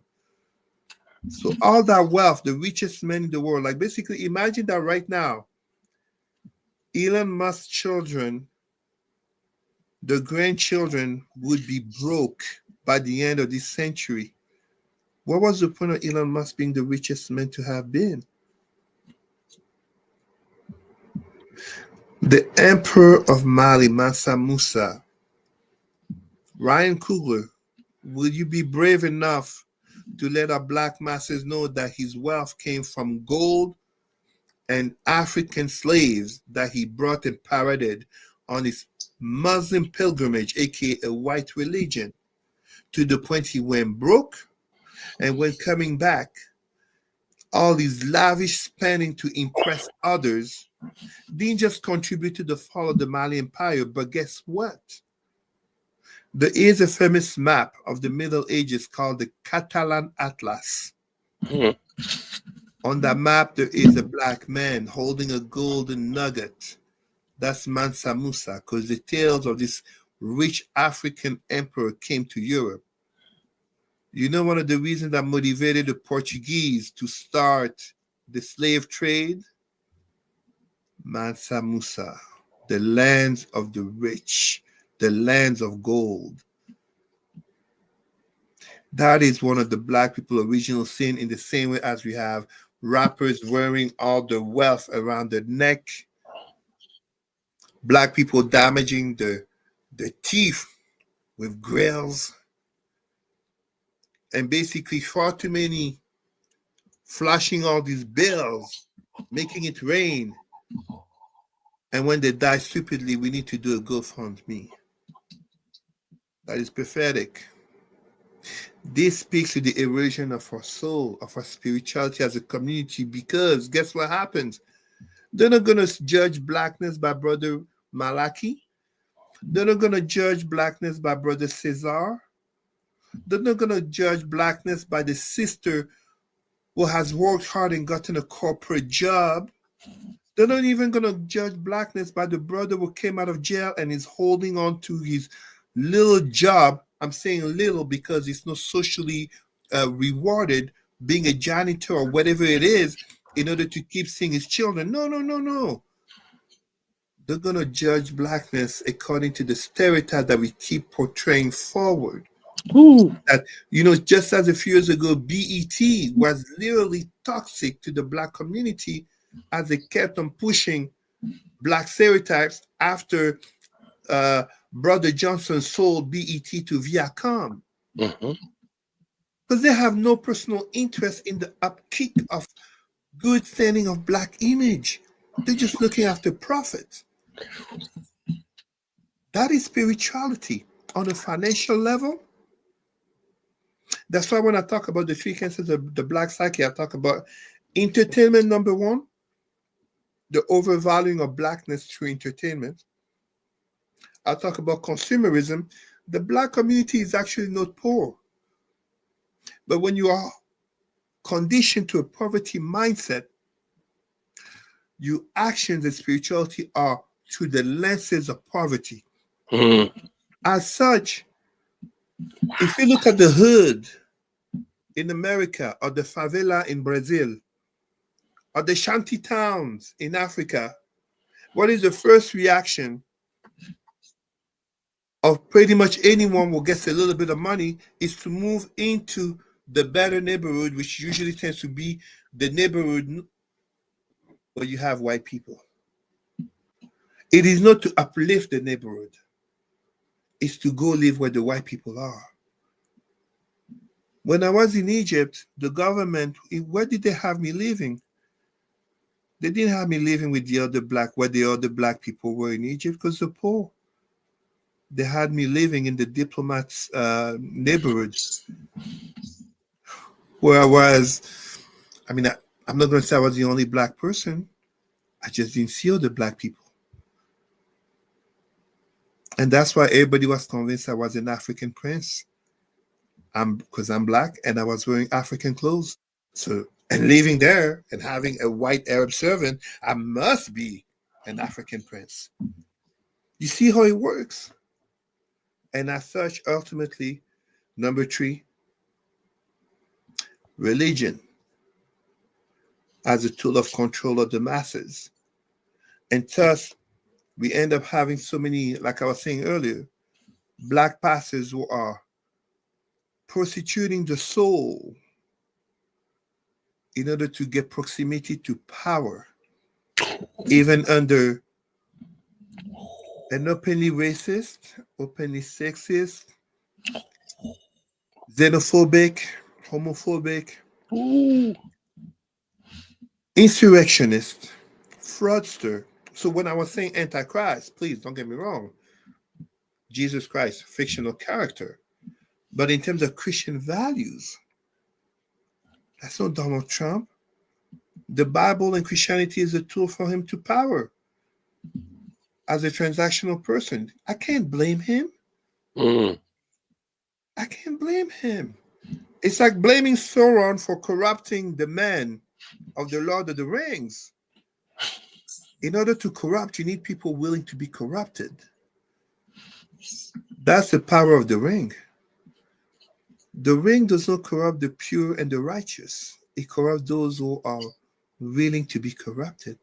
And that's the nature, the spirituality of a man such as Donald Trump, as then Hitler. And I purposefully make, for anyone wondering, why does this guy keep bringing Hitler? My friends, if you give conferences as I do and you address geopolitics, history, religion, and culture, you will be fascinated to realize how far too often white people don't understand shit when it comes to black people. Bringing Jewish and Hitler, suddenly they get it. It's like magical. It's like on and off button. They suddenly get the parallel if you bring Jewish people and Hitler. So I do that on purpose. Yeah. So Trump as Hitler, that's the spirituality. And the shame for us, I can't blame Snoop for suddenly becoming pro-Trump as Trump. I can't remember what it is, either freed or pardoned someone close to Snoop. But I will blame him for not saying, thank you, President Trump, but I still can't stand by you. Or was it part of the deal? AKA, they were able to buy you. They were able to buy you black soul. And that's where the problem becomes. Because it speaks to each and every one of us as black people. It speaks to the black African American community. Statistically, is the poorest community in the United States. And yet, when you look at Consumer Reports, is the number one spending community in terms of goods of low value. No black man needs those Jordans. No black woman needs those weaves. But it speaks to our spirituality. It speaks to our priorities. And as such, it speaks to the nature of our contribution to our oppression. Ooh. And we pass it on to our children. And by default, we reinforce those who look down on us, those who oppress us, making it that those among us who stand out from the rest become seen as, everybody loves Fresh Prince, but everybody back then looked at Carlton Banks as so white, but he's not. He just applied in school. He speaks proper English. He's not a sellout. He's doing what he's supposed to be doing. But because we have been trained to value blackness in terms of stereotypes, so we look at white people and non-blacks in terms of saying they're looking at us as stereotypes, but even us as black people, we have been corrupted in looking at ourselves through the lenses of stereotypes of entertainment, consumerism, and religion, that those like you, Brother Malaki, expanding consciousness through spirituality. Nah, he's uninteresting. Let's go to the pastor who's going to repeat the same verses that he's been repeating for the same years, because, you know, we all know this. As me, as a former Christian and a former Muslim, I can absolutely assure you, the people who seem to be so deep about the Bible and the Quran, nah, they just memorize the same 4 or 5 verses and they serve them at every sauce. That's all it is. They memorize the same 4 or 5 verses. Everybody, you know, likes to, you know, they love to spin John 3:16. They will bring to you this verse in Genesis, and I call that scripture 10. Is I like it where you said it's in my best interest that I be Christian. that's what it is. Woo. That's what it is. It's a little bit hard to want to be atheist if everybody around you is Christian or Muslim. Ooh, well, That hot girl you want to sex? How many? I've known so many black men who were fake Christians in order to get in the pants of the chosen girl. How many black women in general, but we're speaking here among black people, how many so-called, because I don't like that term, thoughts, I think they call it something like free ladies, let's say, libertines, sexually free, suddenly discover God in order to get married. But the natural always come back. It's like we see so many pastors who turn out to actually be businessmen and businesswomen. The business tool is called the Bible. That's all it is. That's all it is, you know. They make sure to get the Cadillac, the Mercedes, and the Rolls Royce, while the parishioners, if they're not driving a Toyota or Honda, they have to take the bus. But hey, you got to pay that tithes. You got to give that $5 or $10. And I pray for you. I pray for good things to happen to you. Nah, man. Help me get a nice car like you. How do you think we move in this hour, in this day, in this time? How do we move? We're thinking different, but people need to know, like, you know, expanding, and we're doing a lot of that this evening. I think this is the best Black History Month show on the internet. Thank you. I'm honored. It's mutual. Thank you. You're directing my conversation, so I thank you. You know, so where do we go from here? You know, with everything, I told people that there's a lot of, you know, all these things that seem to be disrupting, and one of the things is we're not on Harriet Tubman's trail, or we're not getting beat the same as some of our ancestors. I don't want to take what they went through and to minimalize my privileges that I have, but I do want to do what I need to do for this moment and hour. I got bad news for you, my brother. I agree with you. We must never minimize the sacrifices of our ancestors. We must never devalue what they went through, notably as, you know, so I give you a perfect example of something I remind people.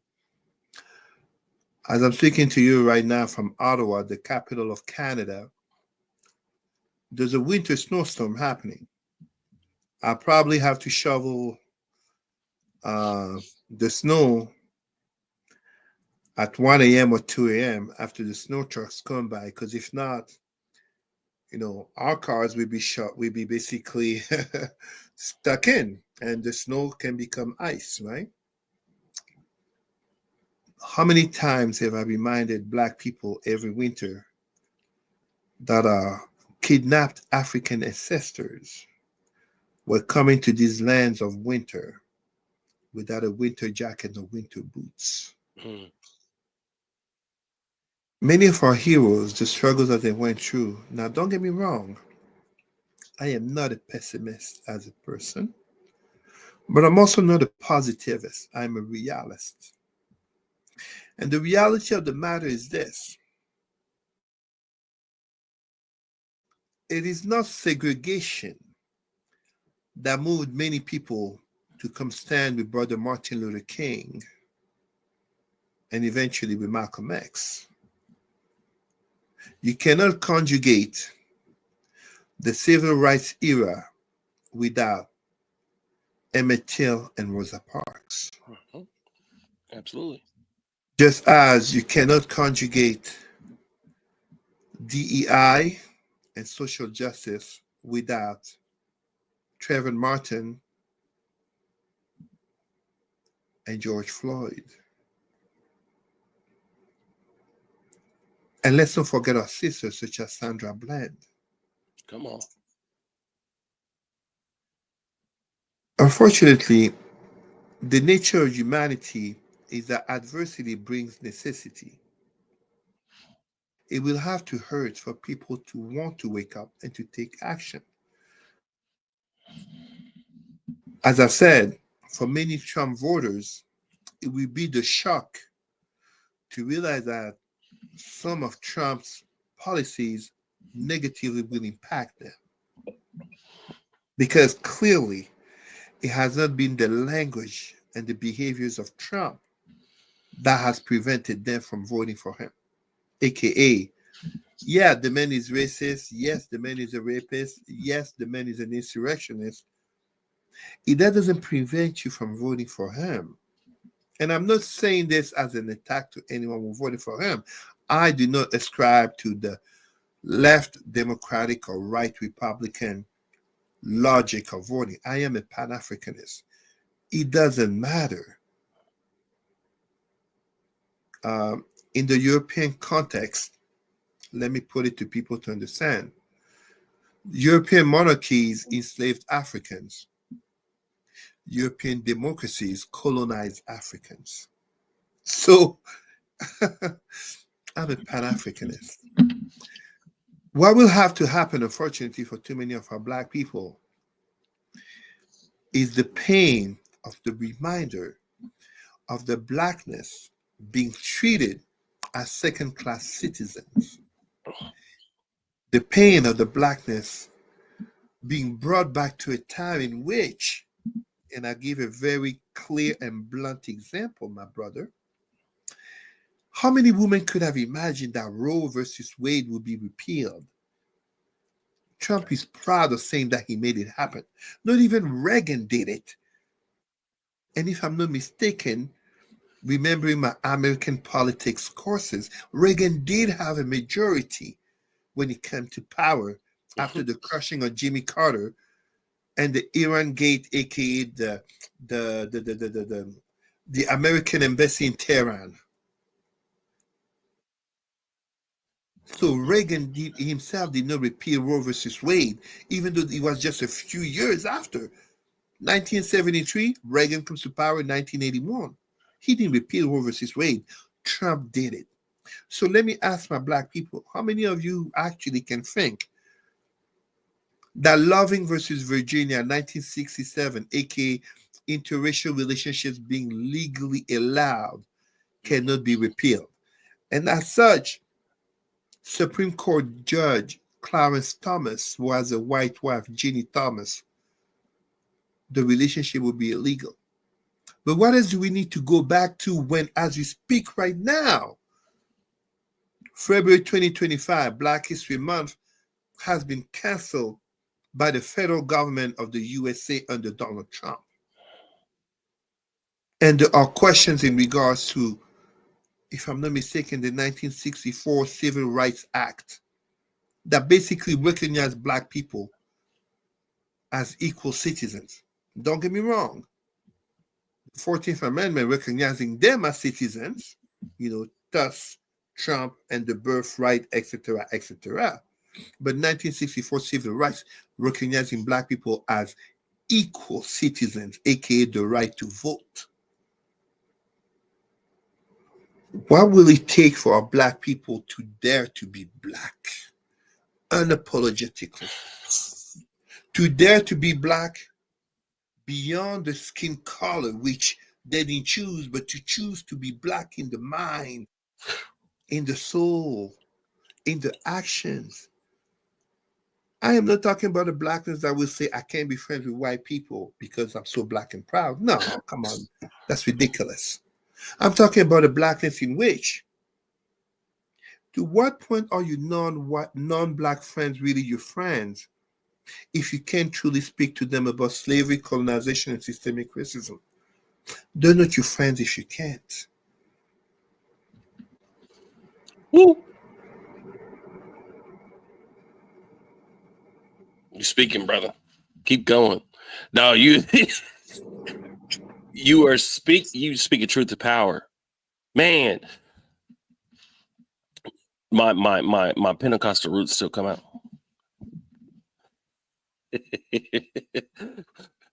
Truth to power. When you was talking about from a consciousness, and to me it goes to the root of who you are, embracing who you are, being okay with who you are. Yeah. I think there's a divineness within that. And that's the bravery part. You see, it's like something as Pan-Africanists, a joke that we sometimes make. February comes around and suddenly you get all these Black people want to make sure to let you know that they're Black and proud. But where have you been the last 11 months? February, we get brothers who are in interracial relationships. Suddenly they want to act more Black and proud. Dare to be yourself. Honor you white, Asian, whatever wife. Why couldn't you insert Blackness in the relationship as a norm? But in February, you got to act more Black and proud. That's ridiculous. That's insulting to your partner. Honor her with culture just as you should honor yourself with knowing her culture. February is that time of the month.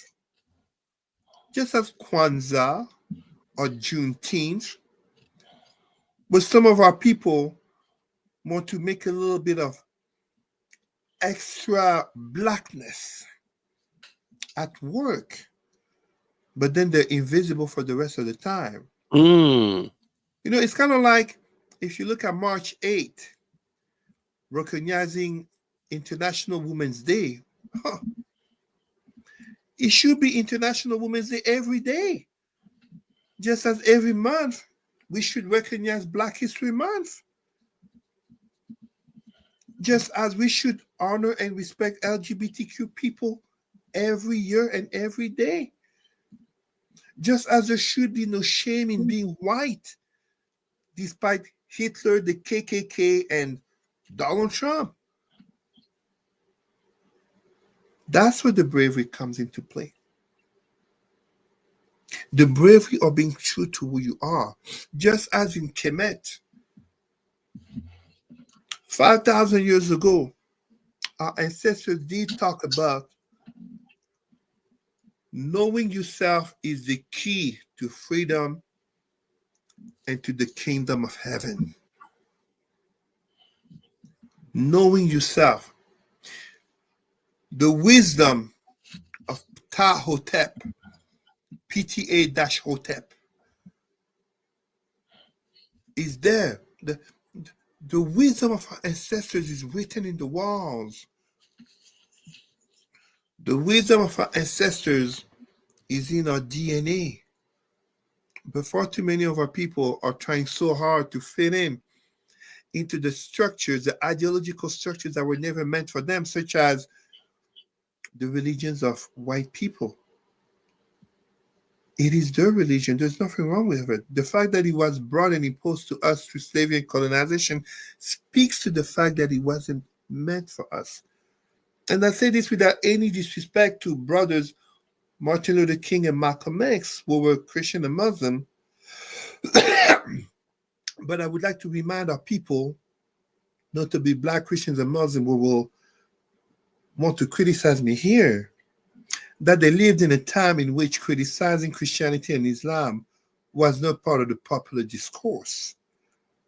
Just as they lived in a time in which speaking of the environment was not a topic and artificial intelligence was not even in the minds of anyone.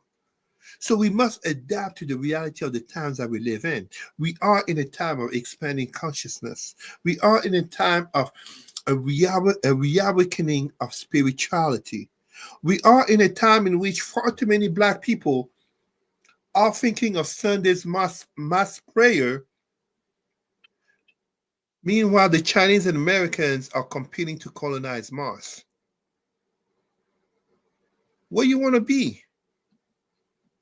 Where do you want to set up your kids to be and your grandchildren to be? Waiting for Jesus' return? That will never come because it didn't exist.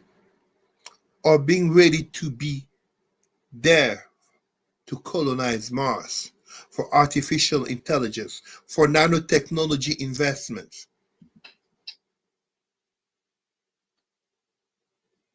That's what I'm talking about.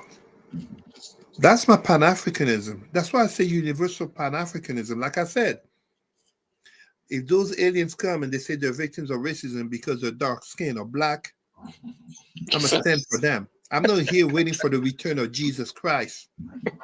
I'm not here for some white Allah that never existed.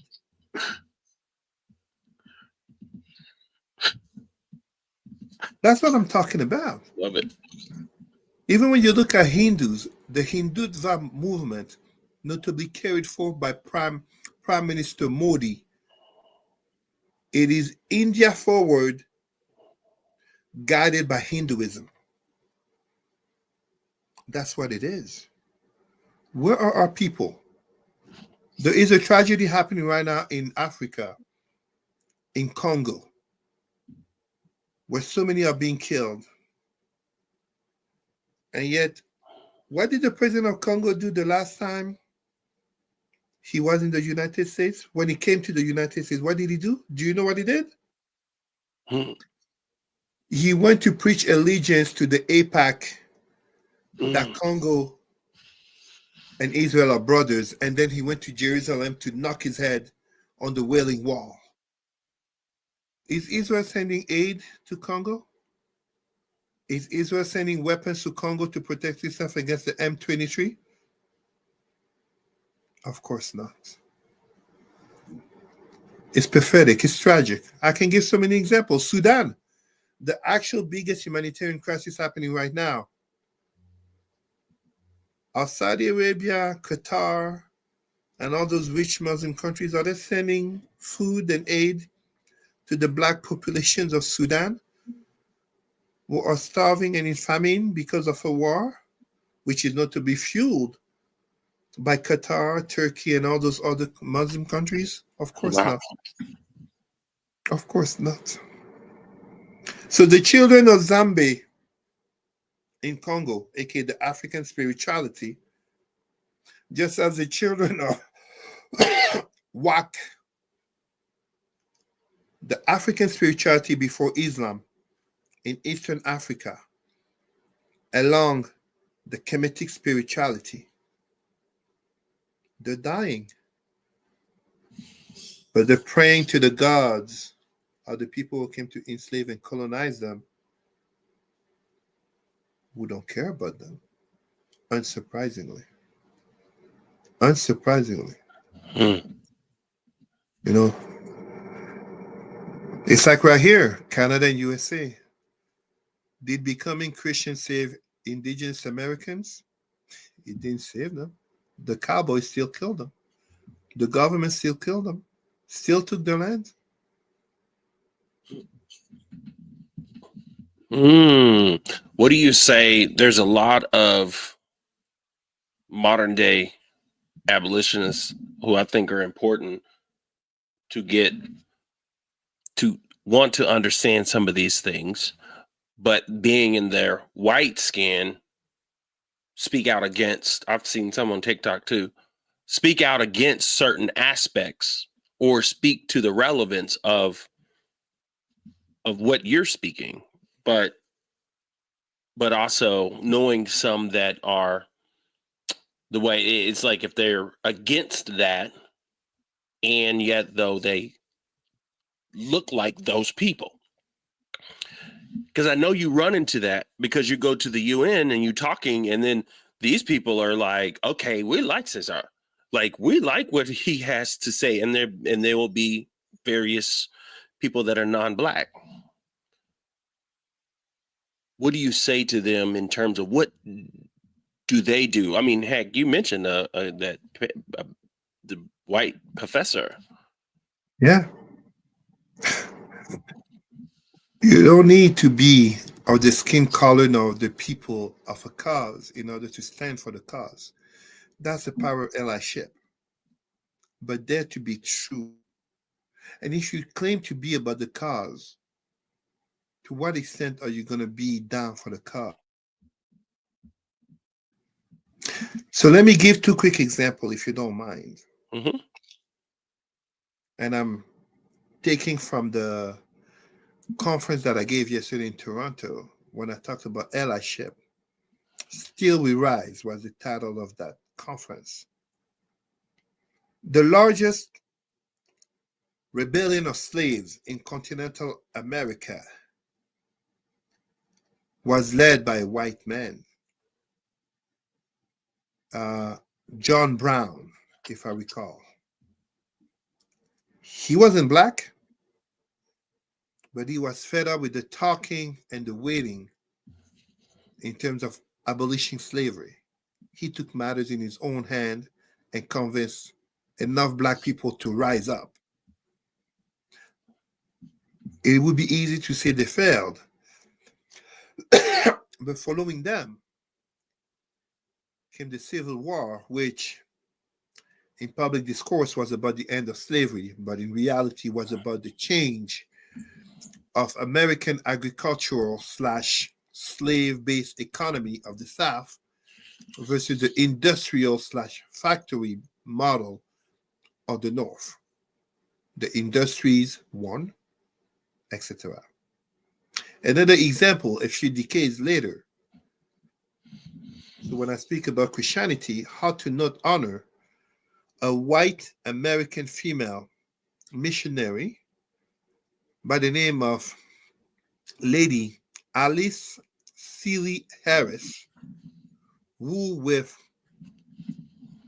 journalist and politician Edwin D. Morrow, a French-British journalist turned politician, these two white people worked with black activists, such as notably our ancestor, W.E.B. Du Bois, in calling out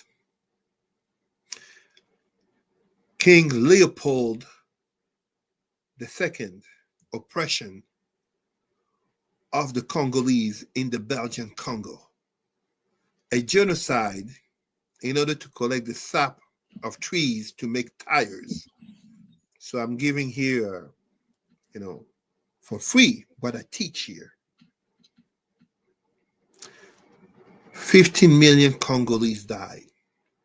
And it took the bravery and the allyship of these two white people, Edwin D. Morrow, French-British journalist, politician man, Alice Seeley Harris, white woman missionary in Africa.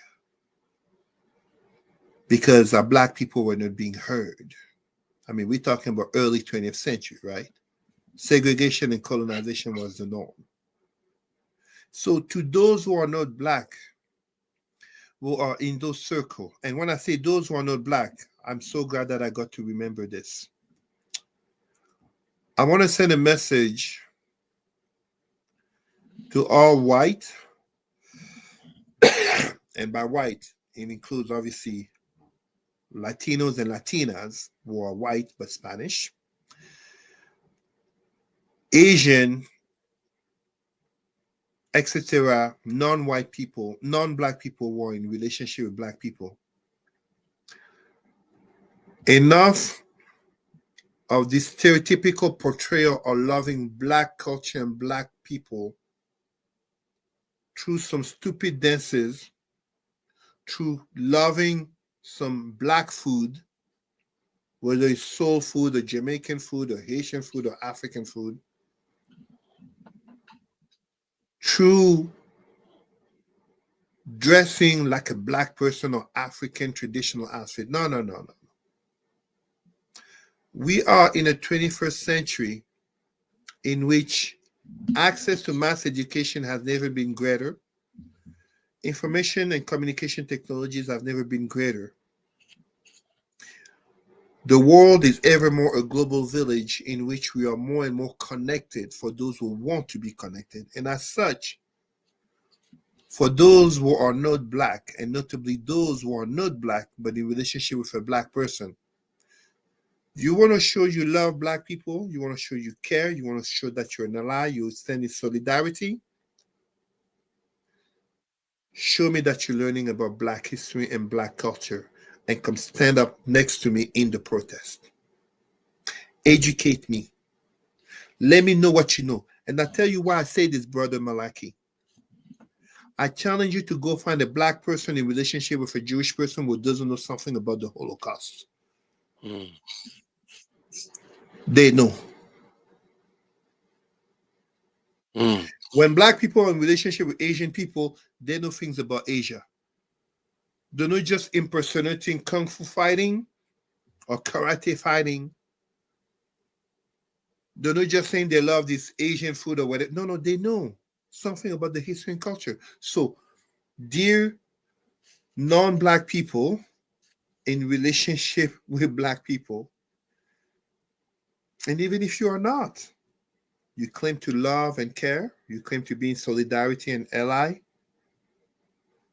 show us what you're learning about history and culture. And if you are with a black person who is not helping you no more, ask yourself what the interest is in you.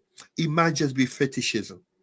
Mm. Ooh, Oh no, I like I it. have I remember one of my exes many years ago, an Asian woman, and she told me I was the first black man that ever talked about black history and black culture. Because where I was a bit dumbfounded that she knew nothing about black history and black culture, and yet she has dated black men before me. She told me I was the first one ever talked of black history and black culture. Mm. So I'm not throwing shade. I'm not throwing a rock at non-black people or in black circles or would say they want to be like, no, I'm just saying sometimes it's not their fault. But dare, be brave, if we can call that bravery, educate yourself. There's no excuses. I mean, as black people, we all had to learn about white history, white culture. It's part of our survival mode. Go to Africa. You will not, you will find African students, elementary, secondary, and university. They can name you many Western white capitals. How many white people in the Americas and Europe can give you the name of even 5 African capitals? Countries. Countries. When they're not thinking that Africa is a country by itself. You see? Nah. Nah. Right. You set the tone. I don't think people really get the depth and the depth and the width of where we are within the totality of history. I talked to a guy, and he was like, I picked up on it, and he was talking about whether we're having monologue or dialogue with people, and especially in the mystical world. Hold on, my camera has stopped. I need to switch cameras real quick. But we're gonna use that right there. But essentially, monologue versus dialogue, and whether a person is going to have a conversation. And one of the things, I see people talking in the I'll fix this here in a second. I see people talking in the chat, and there's various ideas and ideologies of what we believe, why we believe it, and how do those beliefs add to or subtract to the quality of our life. Right? We can choose to. There's somebody trolling. Just for now, I'll let them be, and you just don't respond to them because they're not equal to or at the vibration in which the conversation is. And we'll have a lot of that, in that some people want to think. I especially deal with it. We've had it before in the comments because I'm live on YouTube, and it was talking about woke, and people come with their ideas or the ideologies to have engagement, and they don't want to have conversation. They want to have a monologue. They want to spew their ideas and not necessarily have an expansion or expanded view of who they may be, and that's part of that bravery that you're speaking of. And so as we go throughout space, heck, like you talk about with religion and this a lot of times I'll hear people talk about the Christ consciousness. In other words, it's not that was real, but this idea that if this was this heroic figure, we like heroes, it seems. Like, what would that be? You don't even align with, if the way that I hear a lot of people, they don't even align with their hero. Yeah. You don't have to align with just because you can call someone a hero doesn't mean you have to agree with everything they say. Yes. In the same way as just because you say someone is your friend doesn't mean that you agree with everything they believe or everything that they do. It is, even in speaking as a community or a race, aka black, our individuality still matters. And as such, what happens is simply that people must dare to affirm who they are while not forgetting what they are. There is no Cesar. You cannot claim to know me and dismiss my blackness. Right. Absolutely. Absolutely. It won't happen. No. That's what makes people uncomfortable. But it makes them uncomfortable.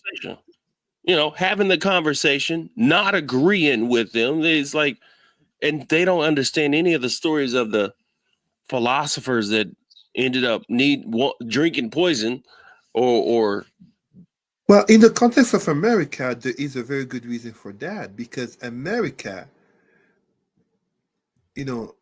people love to look at America through the lenses of capitalism and imperialism, and by extension, entertainment. But they try very hard to forget the lens of race. And yet, that was the original sin of the founding of America. In the same way as whiteness cannot conjugate itself with that privilege. I mean, the history of the world that we live in is a history in which lighter skinned people of the North have had a constant war of aggression upon dark people of the South. It didn't start with Europeans, contrary to what many people like to think. No, it's something that began with the Aryans, the Aryan people in what we call today northern India. And it just spread eastward. As I was saying, indigenous Arabs are not white, they're black. You're seeing a white person. In the same way as when we go, when we talk about Europeans, you look at cheddar man. Cheddar man that science has revealed, the original inhabitants of Europe, original humans of Europe were black. Mm. So no, to my black people would like to think that there was no slavery or we were always here. No, no, no, you were not always here. If you're black here, a very small percentage has Indian blood, aka native Indian blood, a very small percentage. It's not even 10%. You are a descendant of Africa, whether you like it or not, whether you drank the Kool-Aid of white supremacy and have developed inferiority complexes towards Africa and blackness. But even the original inhabitants of the Americas, aka the native Indians, the ancestors of the ancestors are black. It's like a joke I often say about this woman who is celebrated for her beauty. She's older now, but Monica Bellucci, the Italian actress. I often tell people the ancestors of her ancestors are black. Those who understand what I mean by this understand that I'm talking about her beauty. There's some blackness to her beauty, no matter how white she looks like. So it is for us to embrace our blackness within. But the blackness that I'm speaking of is beyond the skin color. And this is where a Yeah. lot of people have a hard time to accept it, as you were saying, because people are conditioned and socialized to be fearful of the blackness. Because if they truly embrace it, it's like red pill, blue pill in the matrix. Do you want to live in the truth of who you are? Or do you want to keep wearing the mask of what society tells you? And this is where we end up having black professionals having to do code switching at work in order to fit it into the corporate structure. Just as starting from the mid 70s, black women in the corporate structure going from the black and proud afro of black power and civil rights to wearing weaves and wigs in order not to scare off white women and white men in the corporate structure, and having to do code switch and having certain toxic white behaviors in order to climb the scales of power.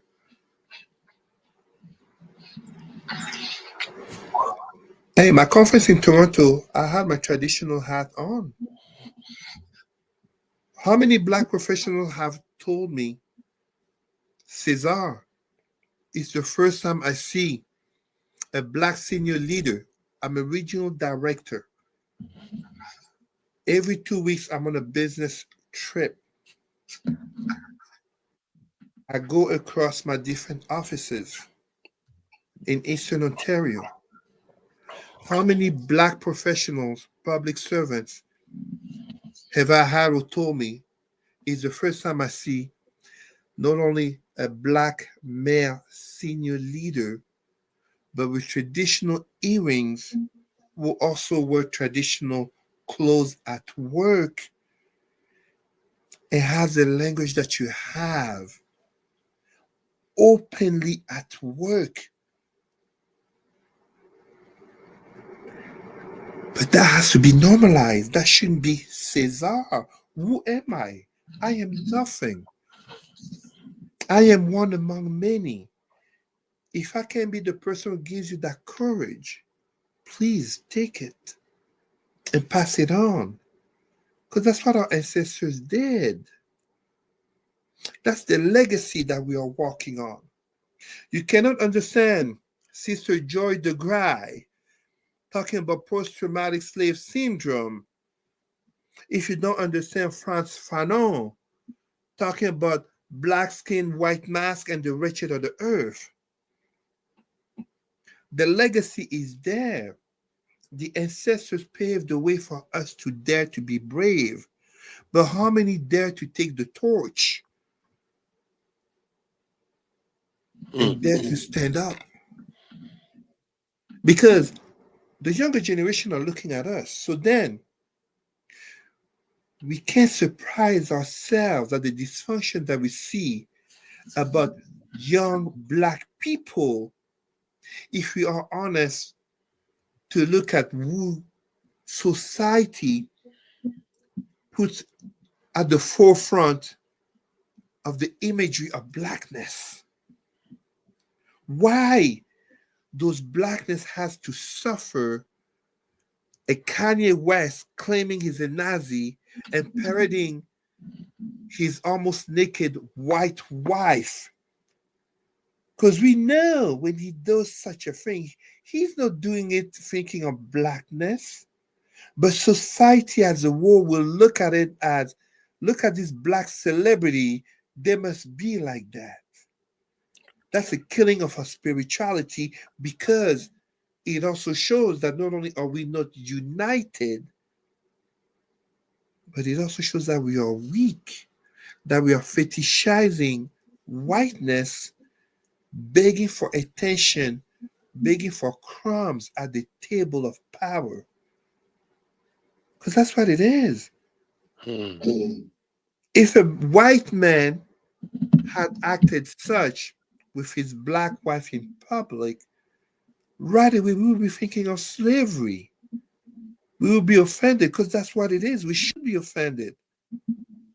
But when it comes to a black man acting such, not to be towards a white woman, it is seen as it's the blacks, Yes. the uncivilized, the below us. He's manipulating that white woman. Maybe she's in it also for her own interest of attention. I mean, who knew her before she was a Kanye West? I didn't know her. In the same way as Ray J and Kim Kardashian. I didn't know her before. Oh yeah, people would tell me she was the assistant of Paris Hilton. What do I care? I didn't know her. So when it comes to blackness, entertainment, consumerism, and religion, cancers of our black psyche, blocking us from being brave, blocking us from being assertive unapologetically to our blackness, blocking us from saying, I'm black and proud and my ethnicity is African American. My ethnicity is Creole, Afro-Brazilian, Isawa. Let me show you my culture. Let me show you my identity. Too many of us are always living and navigating according to a compass that is aiming at white European Christian, white Arab Muslim, white Aryan Indian. More and more couples I'm seeing, black and Asian, notably black and Chinese. But the compass is always aiming towards the lighter skinned people. Let us dare to change the direction of the compass, just as I tell black professionals. Now that you're black professionals, you're making money, you're an entrepreneur, you travel all around the world, but you do it to Africa. How shameful. Meanwhile, white professionals travel around the world, but they make sure to go to Europe. Come on, the fault is on us. The fault is on us. And some of them will go to Africa. And some of them more and more. Do you know that with the pandemic, the COVID pandemic and the lockdowns, there has been a movement, so notably in Portugal, There was a movement of whites going to Angola and Mozambique, an explosion and investing over there. Cote d'Ivoire, so many Lebanese people, notably with the condition of Lebanon, an explosion. Mm. Chinese people, an explosion of Chinese, and they're marrying black women. And they're having children who are being raised according to Chinese culture, Chinese language, and being going to the Confucius schools in Africa, creating new black Chinese Blasian elites. What? Oh, my brother, you don't know the story. Politicians. Some African countries having politicians who are black and Asian, creating new elites. But that's because our race, our community is being weak, so easier to divide and conquer, making it easier for others to come settle in. Settle in. That's what it is. It's dangerous. And we pass on these weaknesses to our children. Our children see us. My daughter, every night, her affirmations. Every night I put her to bed. I'm like, you gotta be serious about your affirmations. She's only 3 years old. Don't think I'm crazy here. Everybody will applaud the little white child saying the prayers to Jesus. The little Arab Muslim child, the prayer to Allah at 3 years old. The little white Jewish child, prayer to Yahweh. Why is it that people would look at me weird that I'm brainwashing my 3-year-old daughter in saying her affirmations? I'm intelligent. I'm beautiful. I'm brave. I'm black and proud. I'm Zaza, and I love me. Don't you notice what each of these affirmations basically say? Black people being down for the intellect, aka closer to the animal. Black people being ugly, those black features. Malcolm X, who told you to hate your features? Black people being weak. You can buy them out easily. Black and proud? My gosh. Too many of our so-called elites will become millionaires and will go marry the white girl or the poor white person. They don't marry into high white classes. Let's be real. Let's be real. Let's keep it real. You will literally see a black man entering richness status through entertainment or sports, and he married the white waitress. Change the roles. Since when do we see white millionaires or Arab millionaires going to marry some black woman flipping burgers at McDonald's? Wow. Popeyes. Affirming her name and affirming that she loves herself, because the society, the history of racial relations going back to the 7th century when Kemet fell with the last black pharaoh, has always been to not love ourselves, but to wish to be white. When Obama became president, that's something I had talked about back in 2008. It's the first time, 2008, that a black person was recognized as a global leader since the 7th century BCE, 2,700 years. That was the last time a black person was deemed a global leader. Mansa Musa, the richest man in history, blah, blah, blah. The Emperor Mali was unknown outside of Africa before he did his Hajj, his pilgrimage. You want to talk about Shaka Zulu? What white people do you think knew about Shaka Zulu? And Shaka Zulu, who did he do war against? He didn't do war against the British colonizers. He didn't do war against the Dutch colonizers in South Africa. No, he did war against other black people. That's why he's not one of my heroes. Obama 2008, and I'm having a memory blank here. The last pharaoh of Kemet, ancient pharaonic Black Egypt, conquered by the Persians. If I'm not mistaken, the 7th or 6th century BCE, 2700 years. So when my daughter said our affirmations, it's not just a 3-year-old. It's not just a 3-year-old repeating what her dad told her to say, her mom told her to say. No, it's much deeper than that. And I don't know if you remember, Brother Malaki. Say it one more time. My wife is African American. Yes, I don't know I if you remember remember me that. telling you. Yeah, family from New York and Atlanta. So was it 2022? We went to Georgia. We were there in Georgia, Atlanta. Yeah, Georgia, Alabama. I visited. Yeah. Those are the New York has the most African Americans, and then Atlanta's number 2. Yeah. It it's amazing when we think about some of these things and what they think about, especially African spirituality becomes more of a almost like a religious discipline than it is the way I hear you speak. I know we in Africa we have the discipline, right? The things that people would do, but how you speak about So this. sorry, my feet cut off as there's a snowstorm. My feet cut off for maybe like 15, 20 seconds. Yeah, it's kind of going in and out anyways.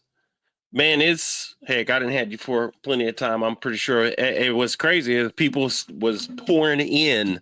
Literally, you had It people. did freeze again. Yeah, it's come back. No, we've had people pour it. The 2 hours in, we had people pouring in. 30 some people pour watching. But it's been real, brother. I appreciate you for your time and what you do. I appreciate you, my brother. Thank you so You much. know, I mean, coming. we're talking, but you know what? I'm looking Yeah. at the time here. It's 12:15. Mm-hmm. Literally 8:15.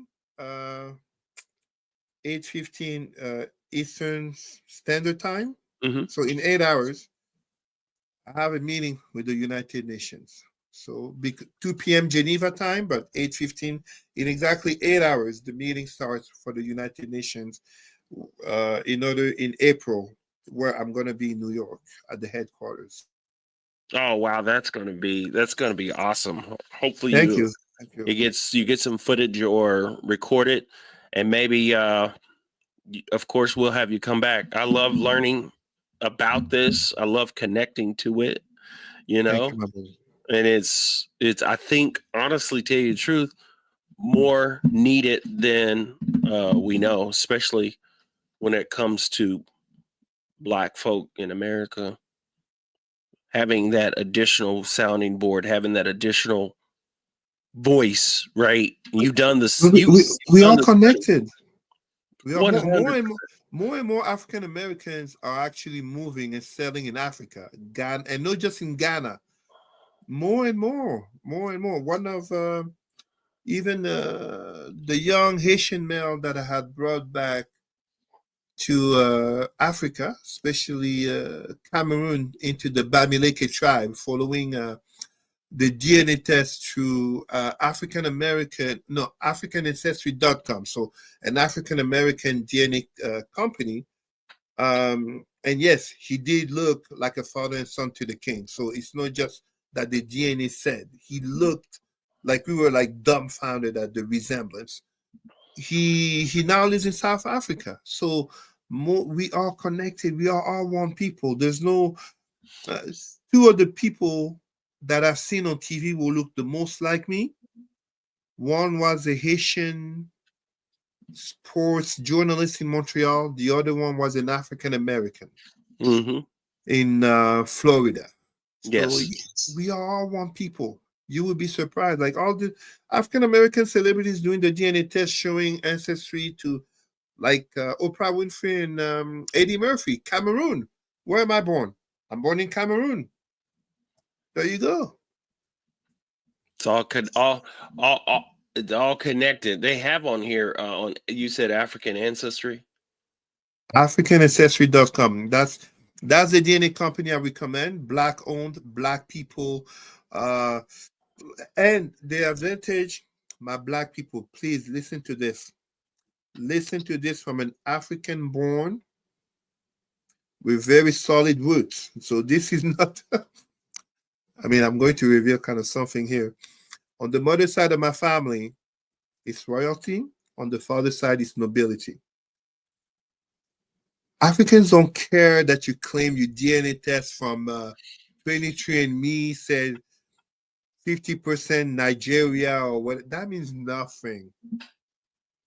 When you're African, it is your ethnicity. So African to Africans that say Cameroon, it's like, oh, okay, cool. I'm a Sawa. It's like African American talking to African American. You say Atlanta, you say LA, you say Denver, you say like you know what I mean? It's your ethnicity. So 23andMe will not tell you your African ancestry. They don't have those information. AfricanAncestry.com, they did the job. They understand. It's the ethnicity in Africa that you want to know so that you know the name of your tribe.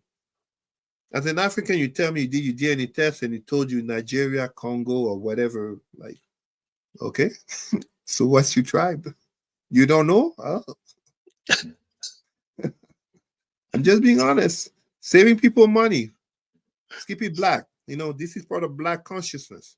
This is part of black pride. Invest in the black DNA owned company. It's only they're running a special right now, and it's popped up at 100, like 129, I think, which is very comparable, you know. So that's not a. I think Yeah. they're running a special, but yeah, I think it's excellent. And there's a full test. They have just different tests, but you could still get a basic test. Yeah. Call, inquire, email. I wasn't the one in charge of getting in touch with them. It was my Pan-Africanist assistant in Montreal, Quebec, and he's he's about to become a how do you call that? Medical doctor. So he's the one who really looked, advised, and got in touch, took care of everything. So please, my people, ask questions, notably to know which kit to get and this and that. Don't waste your money. You know, black people, we are not poor, but we too often mismanage our monies. So invest your money, but this is important. Important. You are able to make those trips to wherever you go to. You're able to buy those sneakers that you really don't need, but you want to give generational wealth of knowledge and identity to your children. Hey, my daughter, she's 3 years old. She will tell you she's African American and Sawa. Those are her ethnicities. So please invest wisely, ask questions, and do get to know where you come from. I gave the example of mixed children as I have many friends who have white wives and Chinese wives, Arabic. The children know where the mother comes from, country, region, and sometimes village. When it comes to the black father, it's usually we come from here in the Caribbean or here in the United States, and by extension, we come from Africa. But where in Africa? And I tell the guys, go do your DNA test. Know where you come from. Because your children are going to grow with a complex. They know the village where the mother comes from. They know the city where the mother comes from in terms of ancestry. But for the father, it stops at Africa. That's not fair. That's not fair. That's how you create complexes. That's how you create complexes. My 3-year-old daughter, she goes to preschool and she said it, I'm African American and sour. The other kids are like, what? They're dumbfounded. She's three. I mean, she's 3 years old. She looks like a 6-year-old. Her mom is taller than me. Oh yeah. Okay, gotcha. She's gonna be tall. Yeah, I got it. My kids are big. Yeah, yeah. So yeah, Yeah, you're a big guy. Yeah, she's gonna be tall. yeah. Did her mother play any sports? She played basketball and track in university. Oh, okay. So because I got some athletes, and my other oldest daughter is at HBCU in Arkansas, which Respect. we love it. You know, she was just in LA at the Battle of the Bands and got an experience of a lifetime. I'm a really big believer in the HBCUs.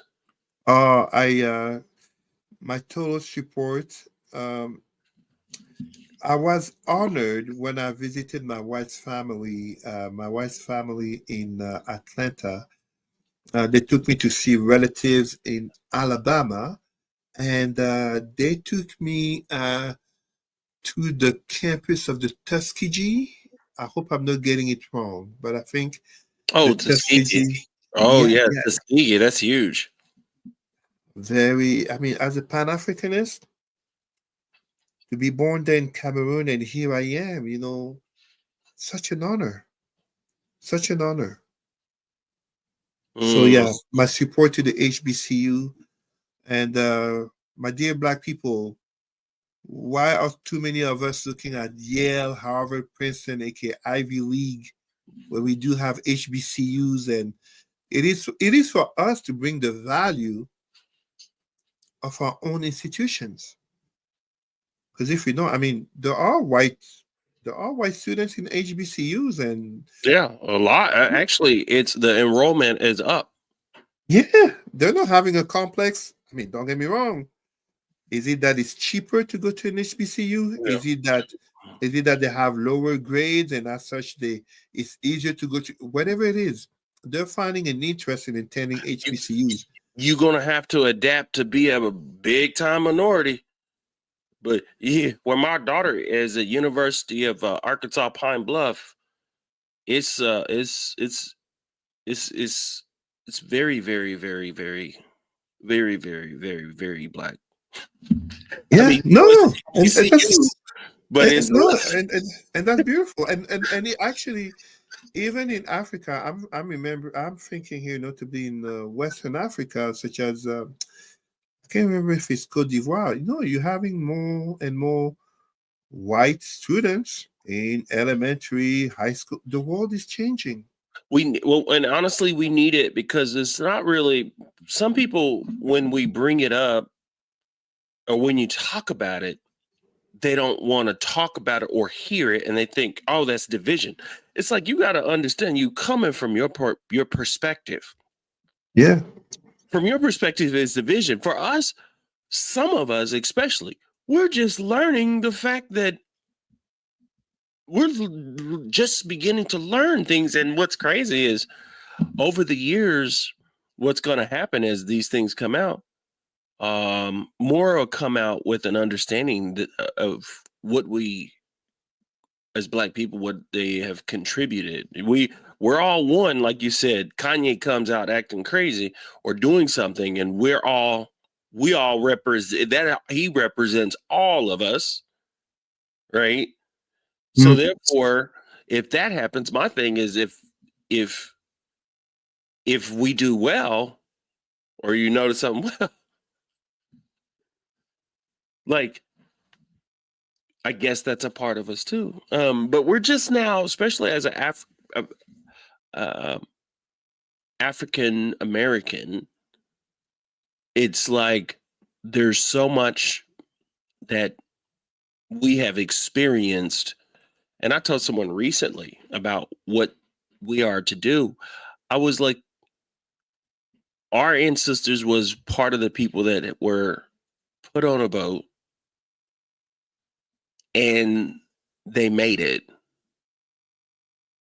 They made it, and then they kept on making it throughout history.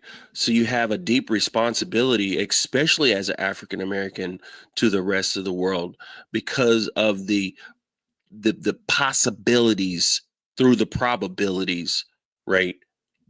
In this particular space, if you just realize and awaken and realize and understand. It is part of being woke, Brother Malaki.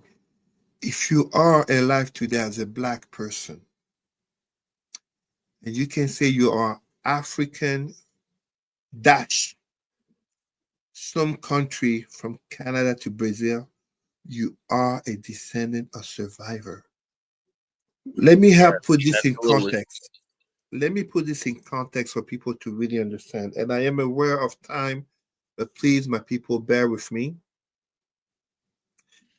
If you are a Black person today, no matter where you live in the world, you are a descendant of survivor. We're talking about Black indigenous, wrongfully called Aborigines in Australia, with what they have suffered, whether we are talking about Blacks in the Middle East with what they have suffered, whether we are talking about children of colonization in Africa with what they have suffered. Example, me, I know for a fact that I would not exist without colonization. And notably, if you are a child, a descendant of slavery in the Americas. Dr. Henry Louis Gates, an authority regarding the study of slavery in the United States, shed tears when he went to Brazil and he understood the scope of slavery of Africans by the white Portuguese Christian men. To put it to you in perspective, Brother Malaki, 10 times more Africans were enslaved in Brazil than in the United States. You look at the map, Brazil is closer to Africa, so it's a shorter route than to go to the United States. Slavery in the United States was abolished in 1865. In Brazil, it was abolished in 1888. Today, in the 21st century, so remember, 10 times more Africans were kidnapped and enslaved in Brazil than in the United States. At a minimum of 500,000 in the United States, at a minimum of 5 million in Brazil. Mm. If you want to understand how bad slavery was, and slavery was bad in the United States, we have plenty of movies and plenty of writings, but we don't have enough regarding Brazil. No, yeah. 10 times more kidnapped and enslaved. Today in the 21st century, there's roughly 40 million African American, aka descendant of slavery in the United States. In Brazil, a little bit more than 100 million. Wow. From 10 times more to 2.5 more. That is how bad slavery was in Brazil. So, if you are Black from Canada to Brazil and you have a direct descendancy, you are directly descendant of someone who survived slavery, you are a survivor. You cannot not acknowledge your Blackness. It is not a privilege per se. A privilege is something that you can not have to think about. Me and you are men.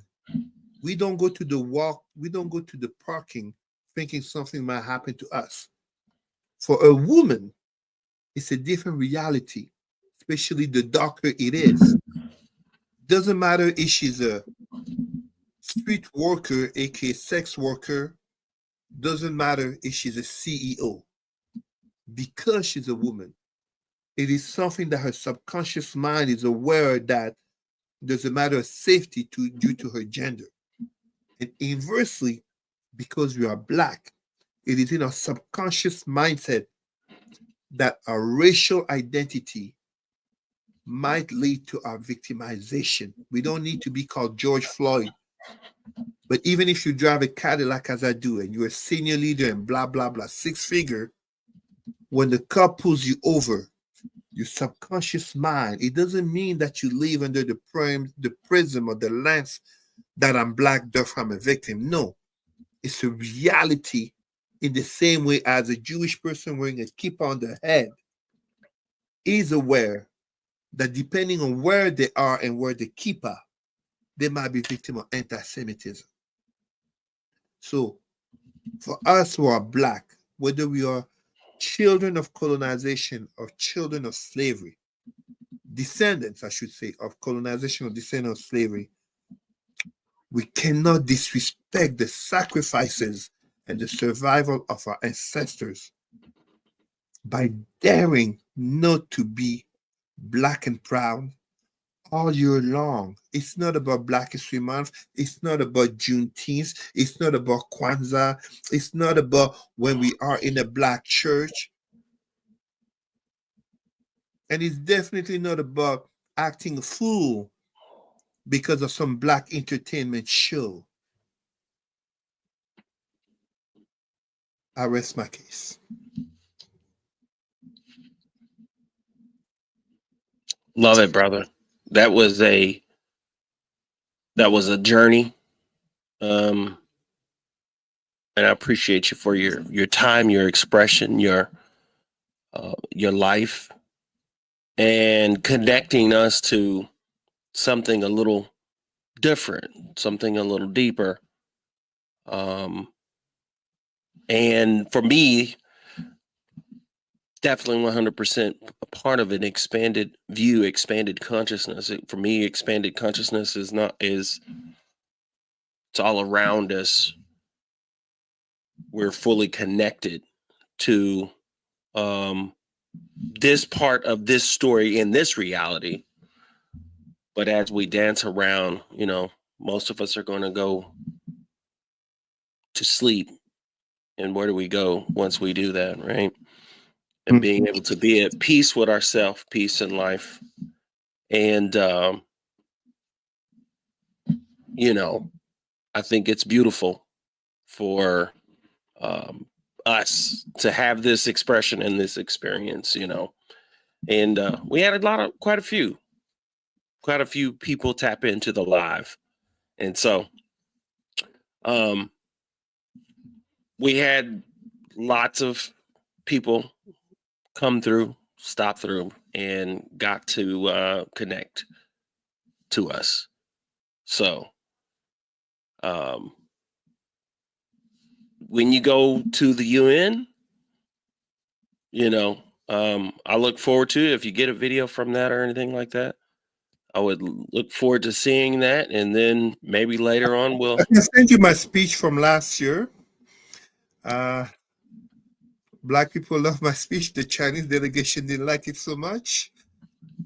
Someone has to call things what they are, But no, I can send you my speech from last year. But I'm the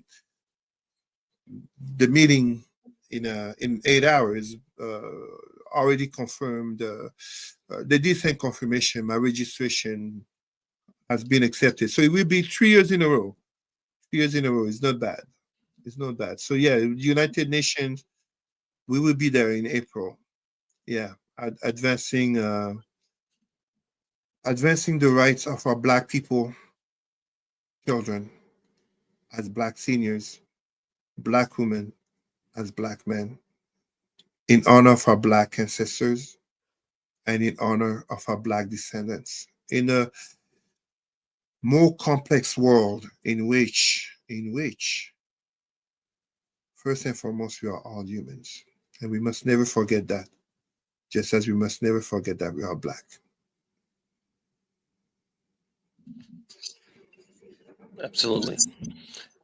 Thank you so much, everyone. Thank you, I appreciate you guys for all coming out, hanging out with us for a a show that really spanned, and it was really good. We got a lot of comments, a lot of people, and so you can go follow him. You don't have to be friends. You can just follow him as he posts various different things on his Facebook page. So you'll probably get some people to. I guarantee you, some people don't want to be your friend, and some people are well worth it. Ruben's on here. He's really amazing. But go follow him, and we'll get connected again, brother. Honor and pleasure, my brother. Thank you so much. And thank you to all our sisters and brothers and allies. Thank you. Well, guys, I appreciate y'all for coming out, hanging out with us. Don't forget, this is a patreon.com expanded conscious community. Patreon.com expanded conscious community. Not this Saturday, but the following Saturday we meet and we fellowship, connect, get to talk to each other. We will review books. We will do all kinds of different things within the Patreon. So you guys can go to patreon.com/expanded consciousness to connect there and join a private community. And of course, there's the Cash App. I would love to, if you guys send anything, I'll try to figure out. I know another way that I can get some monies to brother here. I know a specific way I send money international. And so if you guys see that, I would love to get him a dinner or something, let him take his wife out. So she would love that. All right, man. I will let you know. I will let you know. I think it's the 24th, February 24th. I'm having a podcast, like open mic talk, with the University of Ottawa, I believe. Oh, so I will share the link, and once a year, an opportunity like that, in French and in English. So 2 sessions where it's basically open to not just people of the university, but people worldwide, because I got people, I mean, if you don't mind, I'm not going to name the specific places, but in China, in Malaysia, will follow me, Asian students, Black students, white. I mean, I'm really honored. I'm really honored. So it's something that we have as the equity expert advisor of the Faculty of Arts. It's something that they love for me, where people can really connect with me, and as we talked, ask questions, and then basically, in French, it's called it's an oral. So I'm submitted to the question. I don't know what the question will be. I'm not, but it's live and interactive. Yeah. So. Oh, that's cool. It's the 24th, but I will send you the information as well before, for the community of expanded consciousness, for those who can. Oh, that'd be great. I'll definitely get that posted into the community. Thank you so much. They would love that. Maybe down the line, I'll get you into one of those, and that way everybody gets to see you and meet you kind of behind the scenes. You'll get to meet them too, maybe 10 people or so that'll be behind the scenes there. That'll be fun. So, thank you. All right. Thank you so much. This was amazing. Thank you guys for being a part of this, and we'll be talking to you. See you next week.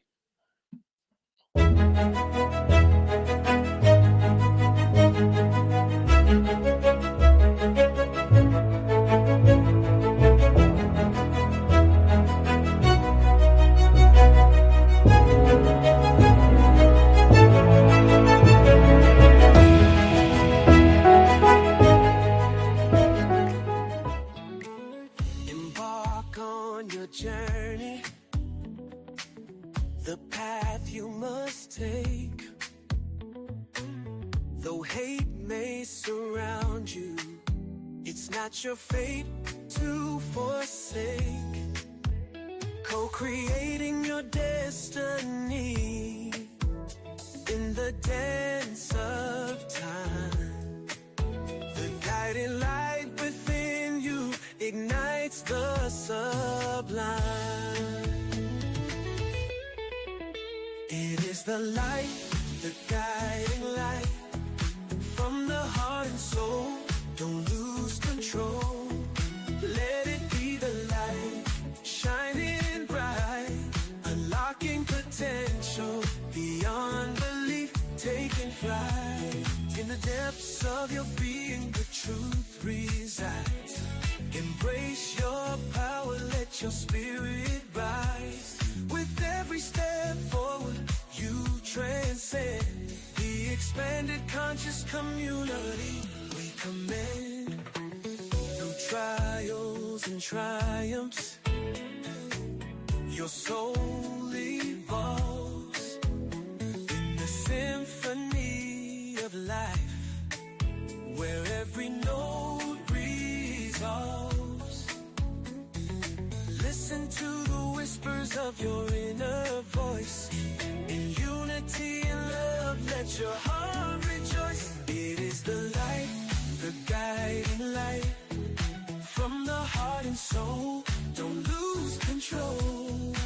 Let it be the light shining bright, unlocking potential beyond belief, taking flight. It is the light, the guiding light from the heart and soul.